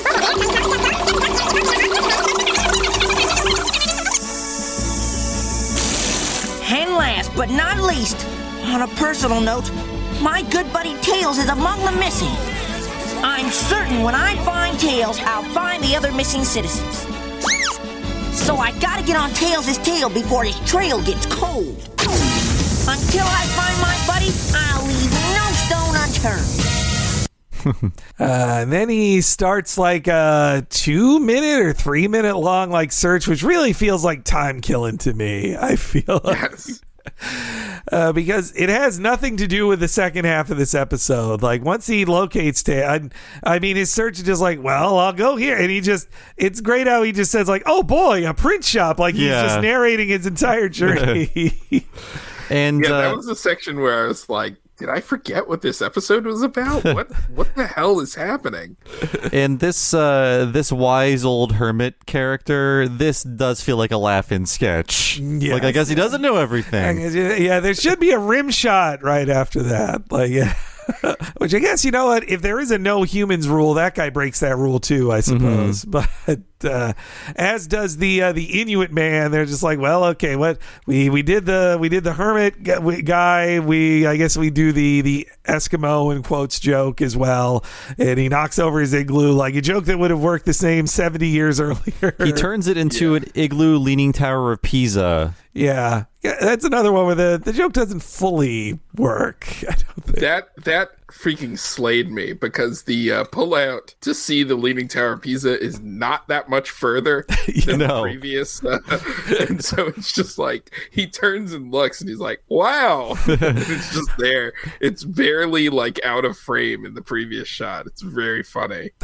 I couldn't tell if the guy was mad or not. Like, was he excited that Sonic turned his house into that? Like, I couldn't read the emotion. He was just bemused.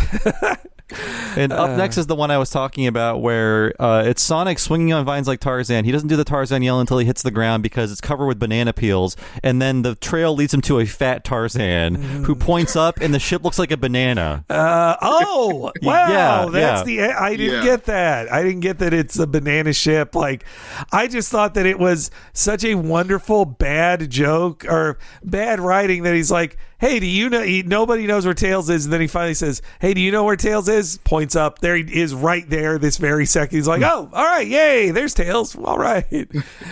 I like, too, when he's swinging on the vines. On one of the vine swings, he's doing it by his teeth. Like, that's also very crazy drawing. I think, too, they didn't really understand what Sonic's spin dash was. Like, he's just a buzzsaw when he's a spin dash in this show. Like, he just becomes like a flat buzzsaw, even. Not so much a spinning. Ian, on your cartoon, you guys did the best you could to explain what spin dashing is and how it physically works. I mean, yeah, what the hell is it? It doesn't. In this series, it's definitely a buzzsaw that can fly sometimes. He doesn't, and can go through anything. Like Sonic, thanks to being basically Bugs Bunny, is way more powerful than he is in the Saturday morning show. Mm-hmm. In the Saturday morning show, he's like, well, you better give me a ring if you want me to move even like above 80 miles an hour, you know? Yeah, he's in this show, he's Bugs Bunny with the powers of the Tasmanian devil. That's true. Yeah. He's got some real Taz energy here. I mean, in 93, Taz is hotter than ever then. Like, I mean, Ian, we've talked about this before, but Ian, did you see in Space Jam: A New Legacy, like Taz, he is demoted so far from where he was in that first Space Jam movie. It just shows you, like, Taz, they got to rebuild Taz or something. He doesn't matter like he used to. I mean, kids don't know Taz. Why would they? They don't know any of these characters. They shouldn't know Taz. No. Was Marvin the Martian downgraded in that second Space Jam? Because, I mean, he was another big 90s character. He definitely... I don't even remember him being there. He was there? He's definitely in New Legacy somewhere, but he's not the ref like he was in the first movie. Because Algie Rhythm wasn't going to let any tune be a ref on his thing. I forget. I can't even remember who the ref was. But I definitely remember thinking, watching it, of like how the mighty have fallen. Because Taz was like the Looney Tune of the 90s. Mm-hmm. Every kid loved him. And then here in New Legacy, spoilers for New Legacy, he just gets dumped out of the back of the trunk of Rick and Morty. Oh. And like Rick and Morty upstage him in their one scene and they leave. That's true. I feel like the teens watching that movie weren't excited that Taz was there. They're like, why'd Rick and Morty leave? Well, they put them on the team, LeBron. Rick was the Taz of the 2010s. That's true. I don't know who it is now. We haven't discovered him yet. but okay, anyway, Sonic chases after them. He goes straight through a mountain to do it. Sometimes also he just flies. Like sometimes his buzzsaw can just fly like straight in the air, like dozens of feet into the air. You know, Henry, for a second I thought you were turning Canadian because I thought you were saying borrow. Like, can I borrow? Sorry. But then Sonic actually like stops at the edge of a cliff for ever so momentarily for the commercial break peril. He has to be like, oh no, I can't keep chasing Tails here. I was like, well, why not? You flew everywhere else. Like, this doesn't seem like it really would stop you. But at the end of that scene, Milton Knight also, he really shouts out the tie-dyed background, and he's just like how crazy it is. Like, it's just like a bunch of blue and pink splotches. It makes no physical sense, but looks great. Yeah, I gained a really new appreciation for the background art in this. As hastily done as it had to be completed, there's just great shapes and color splashes in the background just to suggest where people are. Yeah, it's really nice. I mean, I don't know. It's all over the place, but yeah, it does make you feel like you're inside of a fever dream for like the entire cartoon. And so then the second act starts, and it really was informative to know how like Milton Knight, he boarded all of this and didn't, really work with the other boarder doing the other half, because this just starts a second cartoon. Like they kind of throw away the like Tails is missing thing, and it's just like Robotnik is preparing for a very special luncheon. Like, that's an unforgettable luncheon. Yes, yeah. I like this cartoon more, actually, the second half. No, it's true. I think when I originally said Zoobotnik to you, Henry, I was like, oh yeah, the second half of this cartoon is really cool. Because, I think it really starts to pick up right around here. It starts, I mean, also, too, it does, it reminded me of one of my favorite OKKOs as well, when the first time Venomous comes over for dinner at Boxman's place. He's also getting ready for a special dinner. Yeah, you can't go wrong with the special dinner setup. I mean, the second act starts off with a joke about falling asleep after concussion, so I appreciated that. Very dangerous, by the way. Also, you know what? In the case of Boxman and Venomous and Catella and Ivo, it is, it's the hot one and the weird one. It's a funny combo. But yes, they're given the job of like, it's a very like cartoony setup here of just like, all right, we got to clean up before the girl gets here. The idiots are assigned to do jobs, and I also just love like the crap rolls downhill here because Robotnik gives them both a job, and then Scratch, being the smarter one, gives all the crappy jobs to Grounder. Catella, the intergalactic huntress, has delayed her return home to accept my dinner invitation. I want this place spick and span, clean as a whistle. This dinner is important. I want to impress Catella so I can use her special talents for my own disgusting and loathsome scheme. You got it, your deceptiveness. Aye, aye, sir.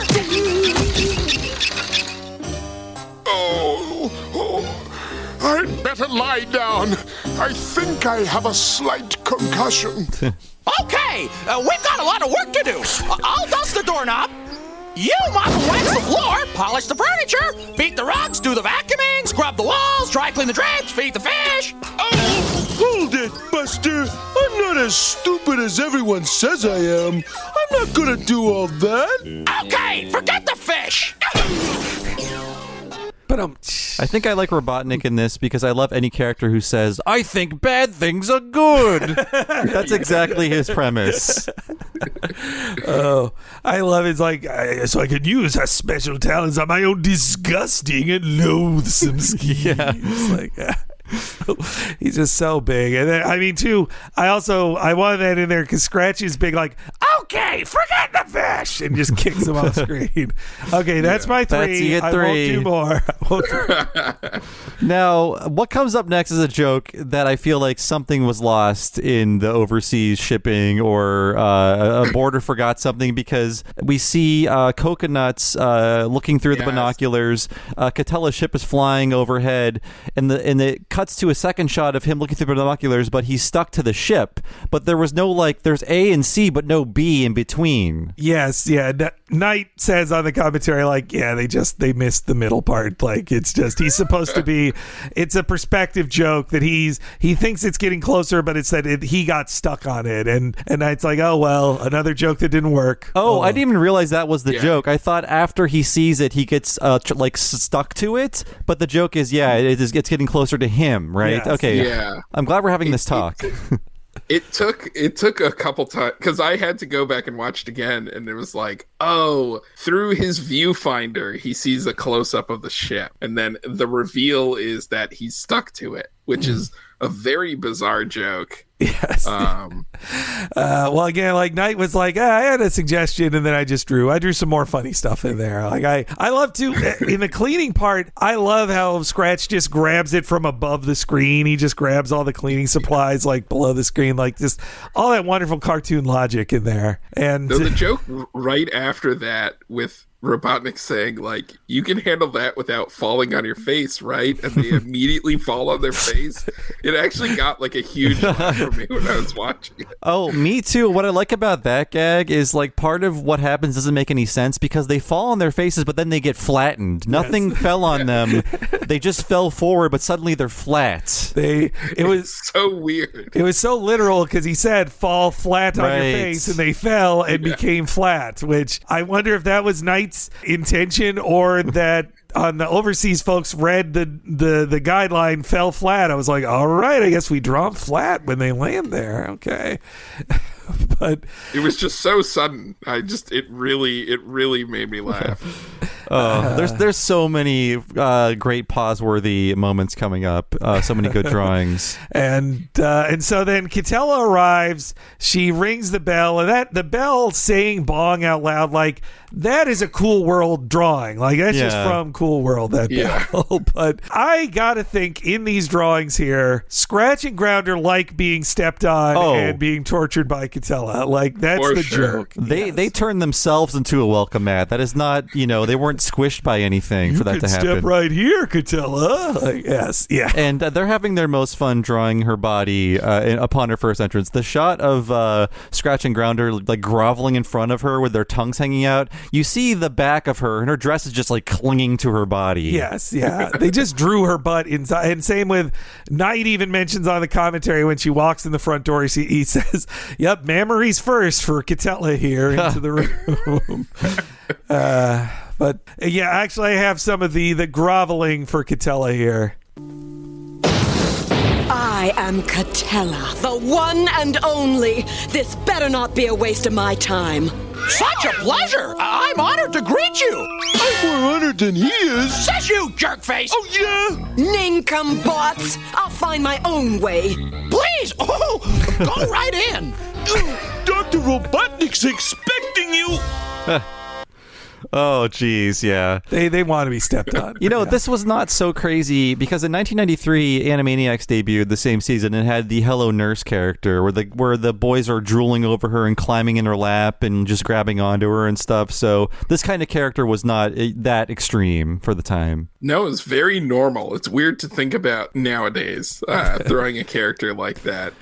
into a cartoon for kids. That was the one thing that was not part of the new. Well, I mean, one of several things that was not in the new Animaniacs. Like Yakko and Wacko are no longer constantly horny. Yeah, which was right. was something that happened in the old show a lot. I felt, Dot still gets to be horny in the new Animaniacs. I feel, if she can still be horny, the boys should be too. I don't know.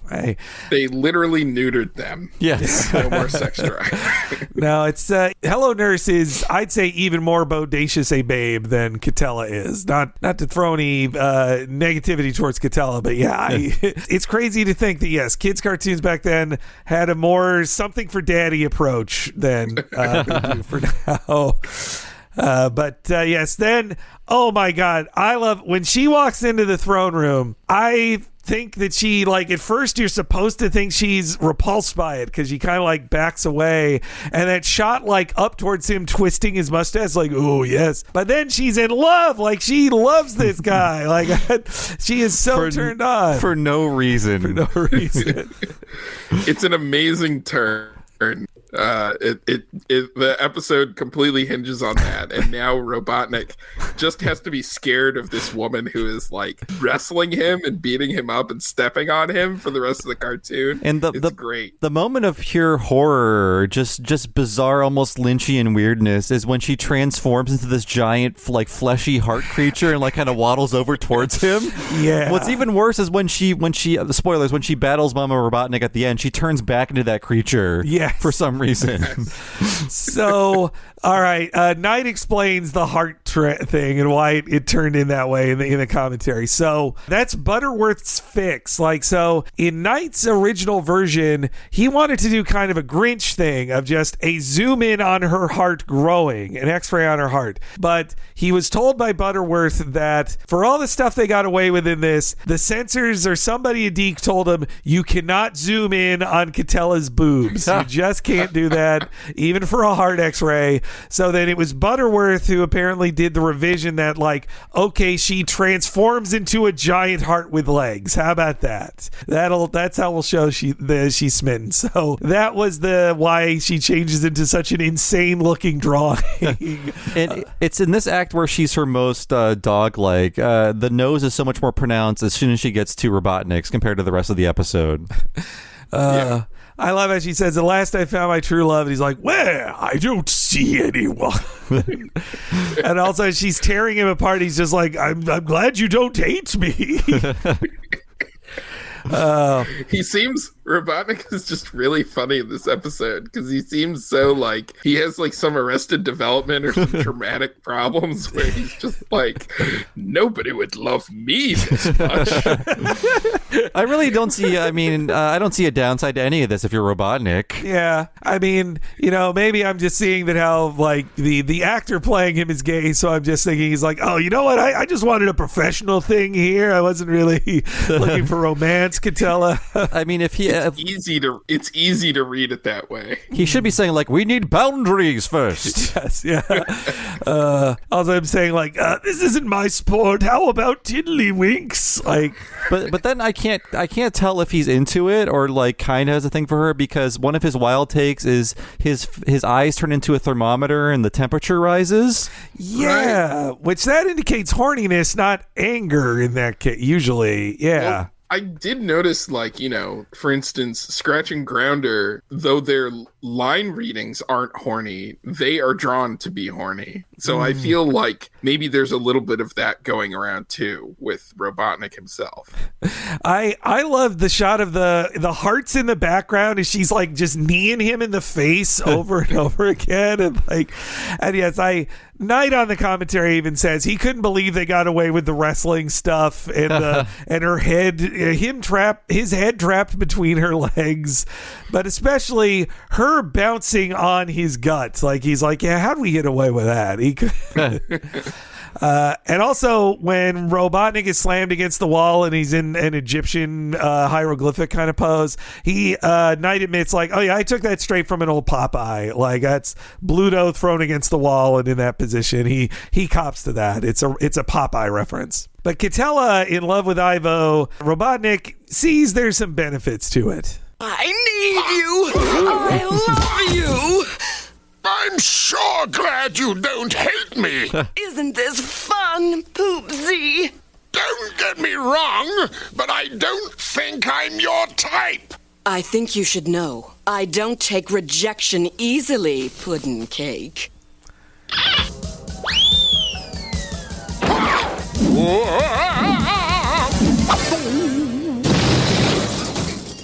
What can I do to prove my love to my cutesy wootsy? There is one way. You can capture a pesky little hedgehog named Sonic. That sounds so easy. Is that all? It's as good as done. After all, I'm the most clever huntress in the galaxy, you handsome thing. That Iris is out on a heart. I feel like she at least got to second base with Robotnik after that scene. Sure. Yeah. For sure. But I like that for all his pain and misery, Robotnik turns on a dime and he's just like, well, if you really love me, you'd catch this Sonic the Hedgehog. Like, the pain goes away when he realizes he could use her to catch Sonic. Yeah. Yes, Sonic still running around. He's running so fast he terraforms and flattens this entire landscape. Another good little gag. I'm only just seeing that now while having this on YouTube in the background. Like, oh yeah, that's a joke they had, but it goes by so fast. Also, you know what? She keeps calling him Eggy Weggy. Like, I doubt it's an intentional reference to Eggman, but there's a good bit on the commentary where Milton Knight has said, I've had Sonic fans tell me Sonic can't swim. Look, I don't know, guys. I just drew him swimming. Give me a break. So I don't think he knows the games all that well. Okay, so huge laugh from me. The first shot of this psychotic Tails puppet, it reminded me, so speaking of Ren and Stimpy, it reminded me of Stimpy's fan club when Ren builds a Stimpy costume to get Stimpy's mail. It's just this crazy looking puppet. It's just dead-eyed. And when it's talking and water is shooting out of it. It's the weirdest. It's so weird looking. Yes. Oh, yeah. Actually, here, I got a little bit of that. Thank you. I knew you'd come and rescue me. I was caught by a savage, but gorgeous huntress. I used to be a ventriloquist in a circus. Watch this. Oh, before she gets back. That's not really Tails. I don't smell chili dogs on his breath. And he would never talk with a mouthful of water. But I'll just go along and let myself be caught in this trap. Hurry! Untie me! There's your chili dogs reference for the episode. and yeah, just also he becomes this very screwball squirrel there of just looking at camera like, hey, I know this. I know that's not Tails. Don't lose opinion for me, viewer of the audience. I have to get caught. This is all part of the plan. The gag, we talked about the water shooting out of the puppet. It's so weird that the gag is Catella is so confident in her ventriloquism skills that she drinks water while doing the puppet act. Yes. But the water, for some reason, is shooting out of the puppet while she's drinking it. Yes, it doesn't really make sense. Yeah. No, it's just such a bizarre gag that is not executed that well in the animation, but just the shot of the puppet just spewing water to tie to a tree trunk. So strange. Yeah. It's bizarre, and the drawing is really creepy too. Of this, it looks like Tails has been taxidermy. Yeah. I also like the posing of Robotnik and her just off screen. They're kind of on a picnic lunch together while they're doing this. And so there's another bit Knight shouts out to that I was like, wow, that's a very cool reference. So when Sonic looks at the rope and then follows it upwards to the cage above him that's going to fall, Knight says that is a very specific reference he did to a 1931 Fleischer Brothers cartoon, Bimbo's Initiation. Oh, that's a great cartoon. Yeah. So, and I looked that one up. I was like, wow, I totally forgot this one. And the shot just is in there. It's like Bimbo's looking at a rope and then looks up and it's right. So, yeah, that cartoon rules. And also a very classic Adventures of Sonic moment. For 3 seconds, Sonic turns into a giant bodybuilder to untie Tails. It's a little something for mommy in this episode. Yeah. When it was the screenshot for the episode, I thought oh, he must be that for at least a whole scene, right? And no. They didn't want to make Catella the screenshot. Yeah. So yeah. And then, so when Catella kidnaps Sonic, it's implied she has her own language. I couldn't tell what she was saying. Oh, yeah. She shouts some like foreign word that seems like a made up language, at least from what. What is going on there? Here, I've got the clip. Maybe we can figure it out. I am confused as well. Well done, Catella. I'm truly impressed. I have only just begun to impress you, lover boy. I was afraid of that. Baba! Well, Sonic, how do you like the agony of defeat? Always me. Always lost. So it sounds like Sababa is it like she's an old circus barker, like saying like Simba? Like I'm confused. I feel like they just wanted to make up their own Amazon language. Sorry, Ian. Oh no, I was just saying, yeah, I have no idea what that means. It seems like I was thinking, yeah, like a circus thing, or maybe like is she supposed to be like a slave driver or something? I don't know. Jeez. Yeah. Though I do love the drawing of the excited Robotnik like sat on top of the cage talking down at Sonic. Like, it's such a funny drawing. It's so wacky.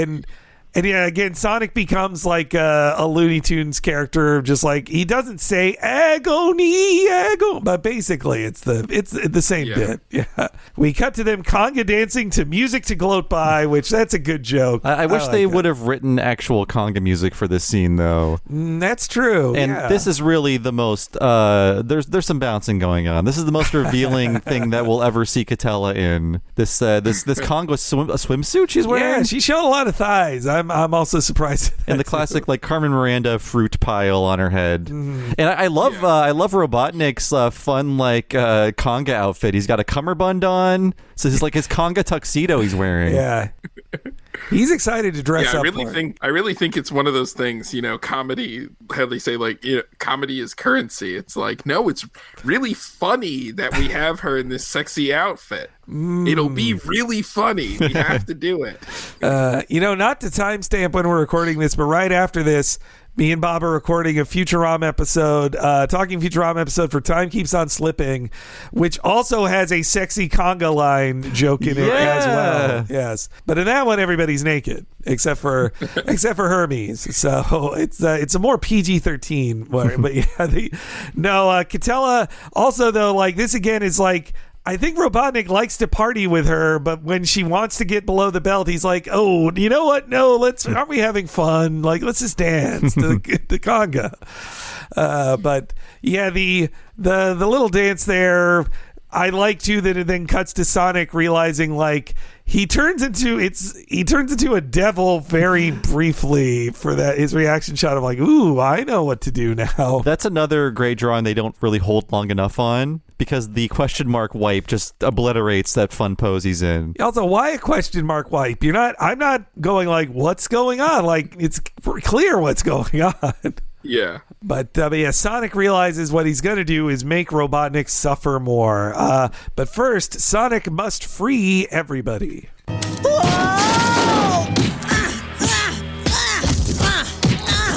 Sonic!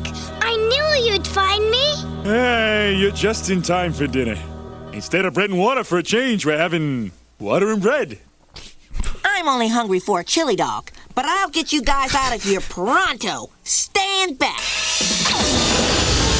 Every drawing of the mayor hippo in the scene, it looks so deranged. He looks like he just escaped Cool World.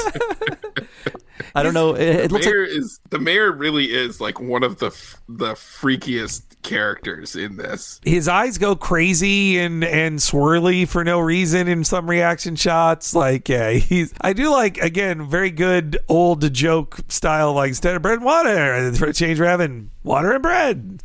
And what is Sonic's master plan? Oh, I'll just use my buzzsaw power and dig a big hole. There's nothing too clever about this. There's no real challenge to it. He's like, well, yeah, there, I dug a hole instantly. You're out of here, guys. See ya. No problem. I mean, just like Bugs Bunny, he can just dig a hole anywhere. But also the animation of everybody jumping out through the hole, that's all Milton Knight, and he says like, I think even he says it's intentionally Cool Worldy looking. Like it's. It's I think like some of the best animated stuff in this episode with everybody jumping out of the hole. It's just like really fun and bouncy. Oh yeah, very bouncy. Like the newscat jumping on the mayor's butt, trying to pound it into the hole. Yes, it's very well done. You know, Robotnik doesn't get as much big fat butt jokes in this one. They give them all to the mayor in this episode. But yeah, so then Sonic and Tails don't escape with them, though, because they've got plans of their own. We cut to Catella in the inside of her spaceship. She has even freakier decorating sense than Robotnik. And yes, she is ready to get married. Robotnik is trying all he can to delay it, and Sonic is here to move it along. Aren't you coming, Mr. Sonic? Don't worry about me. I've got a little tutoring to do. I'm gonna teach Robotnik a lesson he'll never forget. Look, Eggy Weggy, this is all mine. And soon we'll be married, and you'll be all mine, too.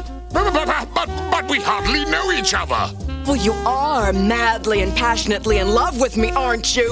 But of course, insanely in love. Good. We'll get married immediately, right now. But we don't have a justice of the peace.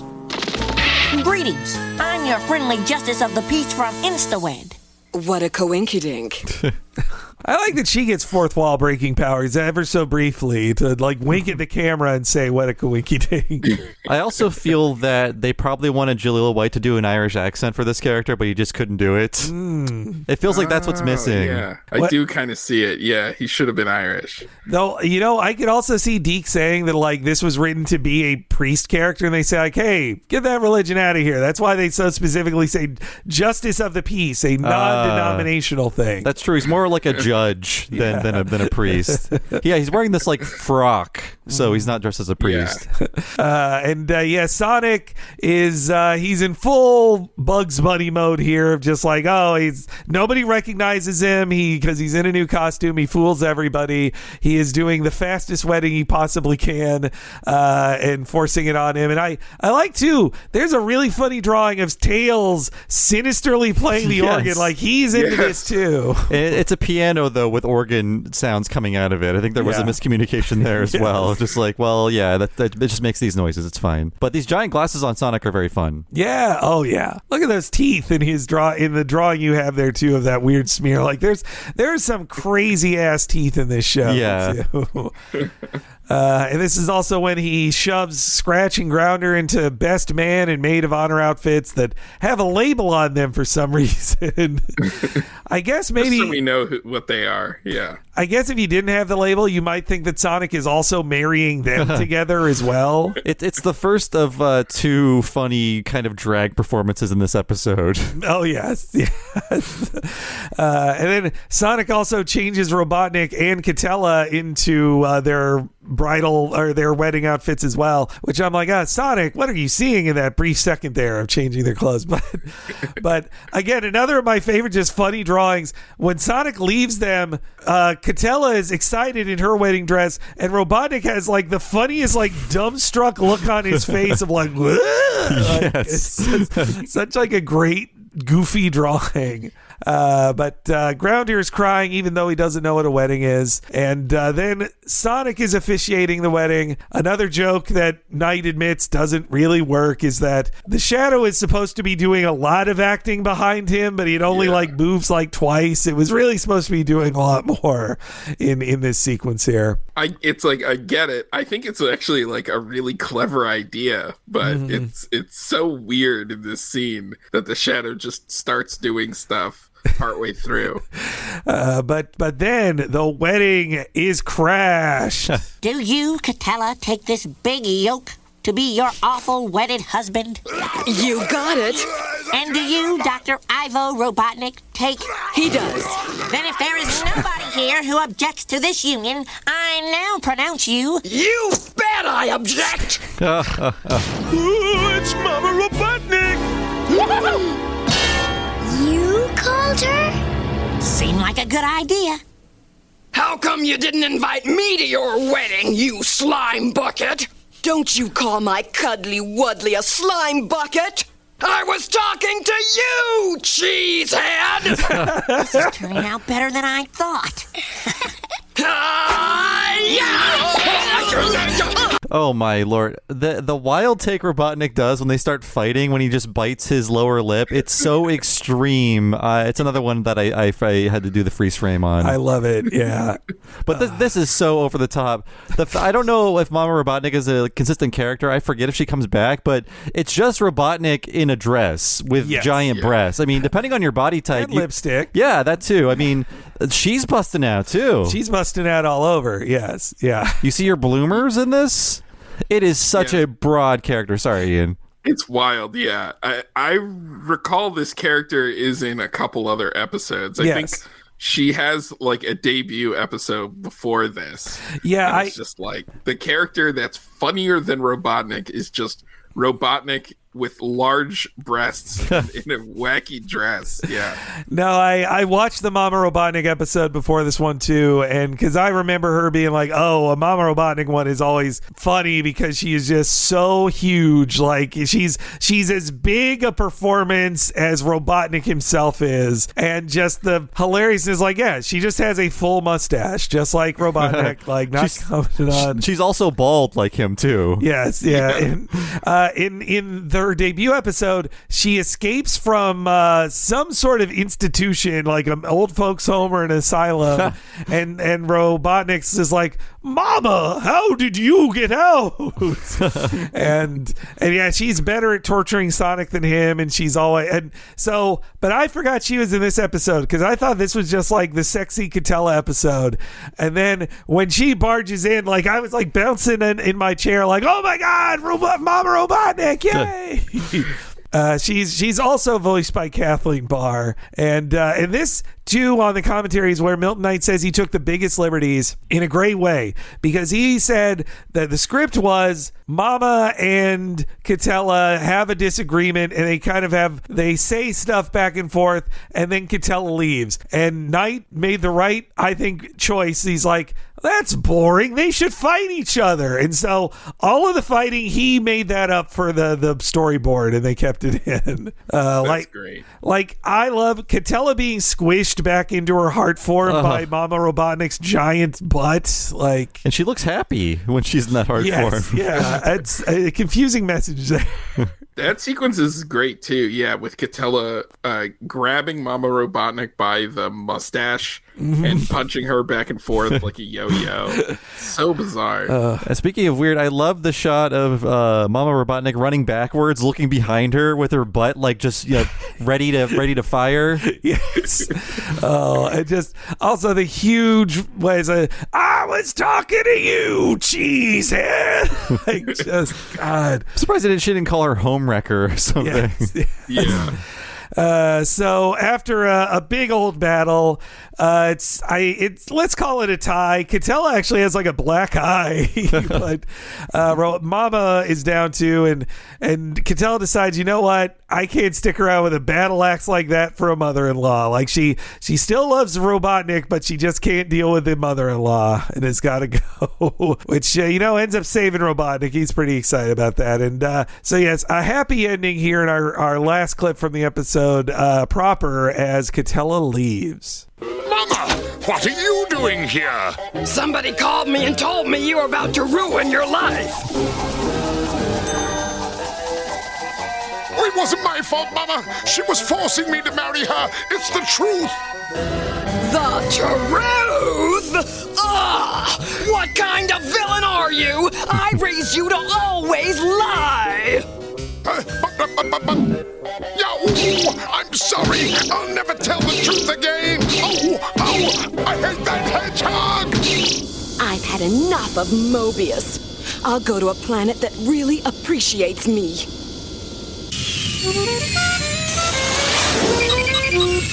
You know, buddy, I'm gonna miss Catella.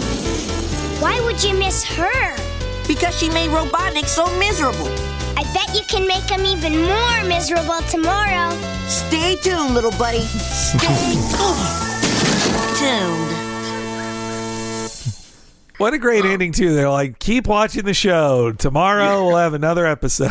I didn't get the last bit, if it was like a pain gag that he didn't mean to go through the billboard, because he's like, stay tuned. It's just a weird sorry, Ian, I think I interrupted you. It's like oddly timed, but I think it was supposed to be, he ran through that billboard on accident. But yeah, I love that, and I also love when Mama Robotnik is like, I always taught you to lie. She like sticks in this giant toothy grin for like several feet. It's really good. And just the vision of a giant woman with a mustache spanking Robotnik, and as he says, I hate that hedgehog. Like what a weird drawing. Like, also another weird drawing. The natural way that Sonic is carried around by Tails is Tails has his arms, like he's holding his arms. But for this one, Tails is holding Sonic up by his butt, or by his own tail. Like his tail is in, like Sonic's butt is in Tails' teeth for holding him up for this one. I think it's because Sonic has to act with his hands to taunt Robotnik. So it's like, well, then his hands have to be free. That's so weird. I just noticed that he's got his like little stubby tail in his mouth. Yeah, it's really very weird. Strange. Yeah. And one last bit from Milton Knight here that decodes a reference I did not get. So the moon face guy that gets chased down, the planet that she is fallen in love with, apparently, the moon face guy is a very specific reference to the 1930s jazz composer Paul Pops Whiteman. So if you look up Paul Whiteman Moon, like one of his album covers is his face as a moon, and Milton Knight like that and just drew that as the guy she's chasing down. I think that's why there's like kind of jazzy music under him as he's chased away. But yes, the episode ends with like, stay tuned. Like every episode, I feel like multiple episodes were like, well, there'll be another episode tomorrow. Don't stop watching, kids. It's like, true. A new episode every day for 13 weeks and then nothing. It's over. But yes, then comes the Sonic Says. This was a good one. It's not my all-time favorite, but it has a logic question to it that I do, that bedevils me to this day.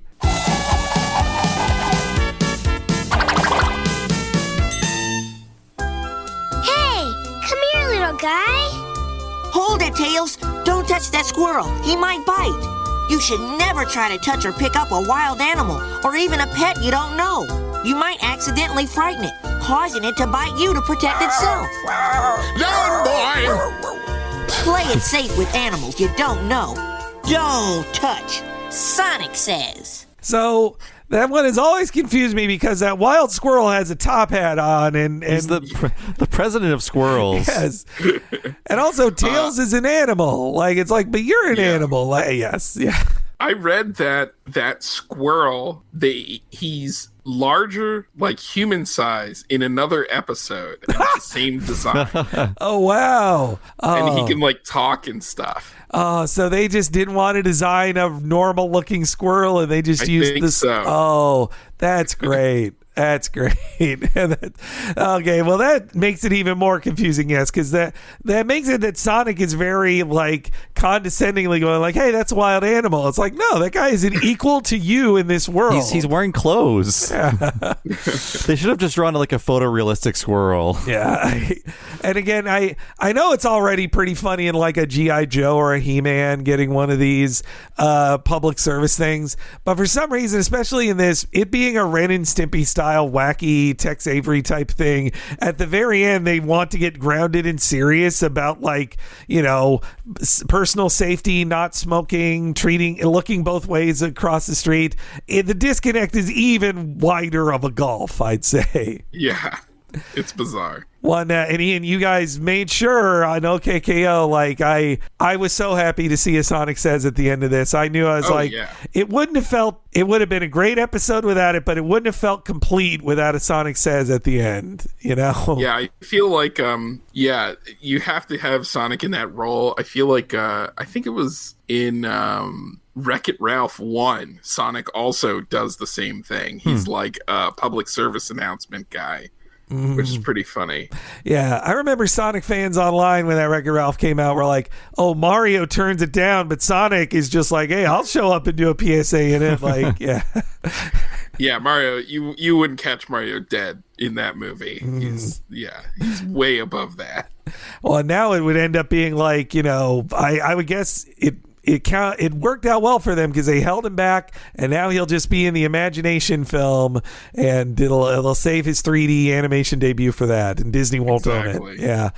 Man, that boy, can't wait for that movie. Yeah, yay. Yeah. We'll be obligated to talk about it. Yep. I think. Yep. Yeah. But yes, then we get the credits, and they reuse the animation from the pilot of Robotnik being squished, which also you guys had a great reference to in the Sonic episode of OKKO as well, too. Oh, yeah. Yeah, I absolutely loved this ending so much as a kid, because I would tape this show before school, and I would just like watch the opening and the ending over and over and over. Everything about the way that the ending goes, the timing is great. It's really fun. The way that Robotnik like comes down on the remote and smashes himself again, super good. Yeah, it's great. I love him being squished so many times, just flat, and Sonic just having a good laugh at it. It works great for over the credits. Like, I mean, too, in 93, doing a full original opening, not everybody was doing that, in 93, the era was ending. So I was glad Deke still did that. I think Saban ruined it, honestly. It was after Saban paid for it with 92 X-Men, but after that, they showed you could just get away with a clip show, and then everybody did it. Just clips. Yeah. But man, that was, yes, what a wacky, weird-ass thing. Yeah. It's so fun to rewatch this. Yeah, I have a greater appreciation for this, knowing who worked on it and knowing what they were up against in terms of just time and money, and just so many. I just appreciate just the fun drawings that come out of this, even though the stories aren't very well written. It's just fun to see how much fun the arts side of things had with this this very quick rush project. So check it out. It's all online legally. There's a Blu-ray coming out very soon with lots of cool extras, and it's just fun. It will surprise you. Especially this episode, it surprised the hell out of me. Yes. I just really, really enjoyed the episode, and it's true. Like, for a show that's really unhinged and super weird, this is one of its weirdest episodes, and it's very entertaining. First half is a bit to get through, but like once it gets into all of the anarchy of the second half, it's great. It's just really fun, and I can't wait to listen to that commentary of this, because it's just a really fun watch. Now, and it all clicked together once I found out, the one of the lead storyboarders on it, Milton Knight, it had come from doing his own like funny animal comics, and this has such the feel of just like a wacky funny animal comic come to life, like with little care for rules or reality. And then on top of that, to learn that it's a lot of Cool World people stuck together after Cool World was over, and then made a Sonic cartoon. I can safely say this is much better than Cool World. Yes, I would agree. Yes, though, and I mean, both have a bodacious babe in it. Oh, but, true. Cattell is funnier than Hollywood. I think so. Yeah. Better actor too behind that voice. But Ian, thank you so much again for coming on, man. Yeah, thanks for having me. I love coming on talking any cartoon, but Sonic especially is really fun. And I mean, you still you tweet some fun stuff on Twitter. I don't know what else you have to promote right now, but yeah, you can follow me at all the things at IanJQ. IANJQ, and I don't tweet a lot, but if I'm doing something, you'll see it there. But if you're interested in the cartoons I worked on, Steven Universe and OKKO are both on HBO Max. Secret Mountain Fort Awesome, which was animated by Hong Ying, one of these studios, is not on there. I don't think we'll ever see that again. That's lost media. Aw, it's too bad. But you can check it out there. And I think since the last time I was on here, HBO Max has now put up OKKO in like the correct order. So that's like a fun thing. The only place where you can see that. I saw a great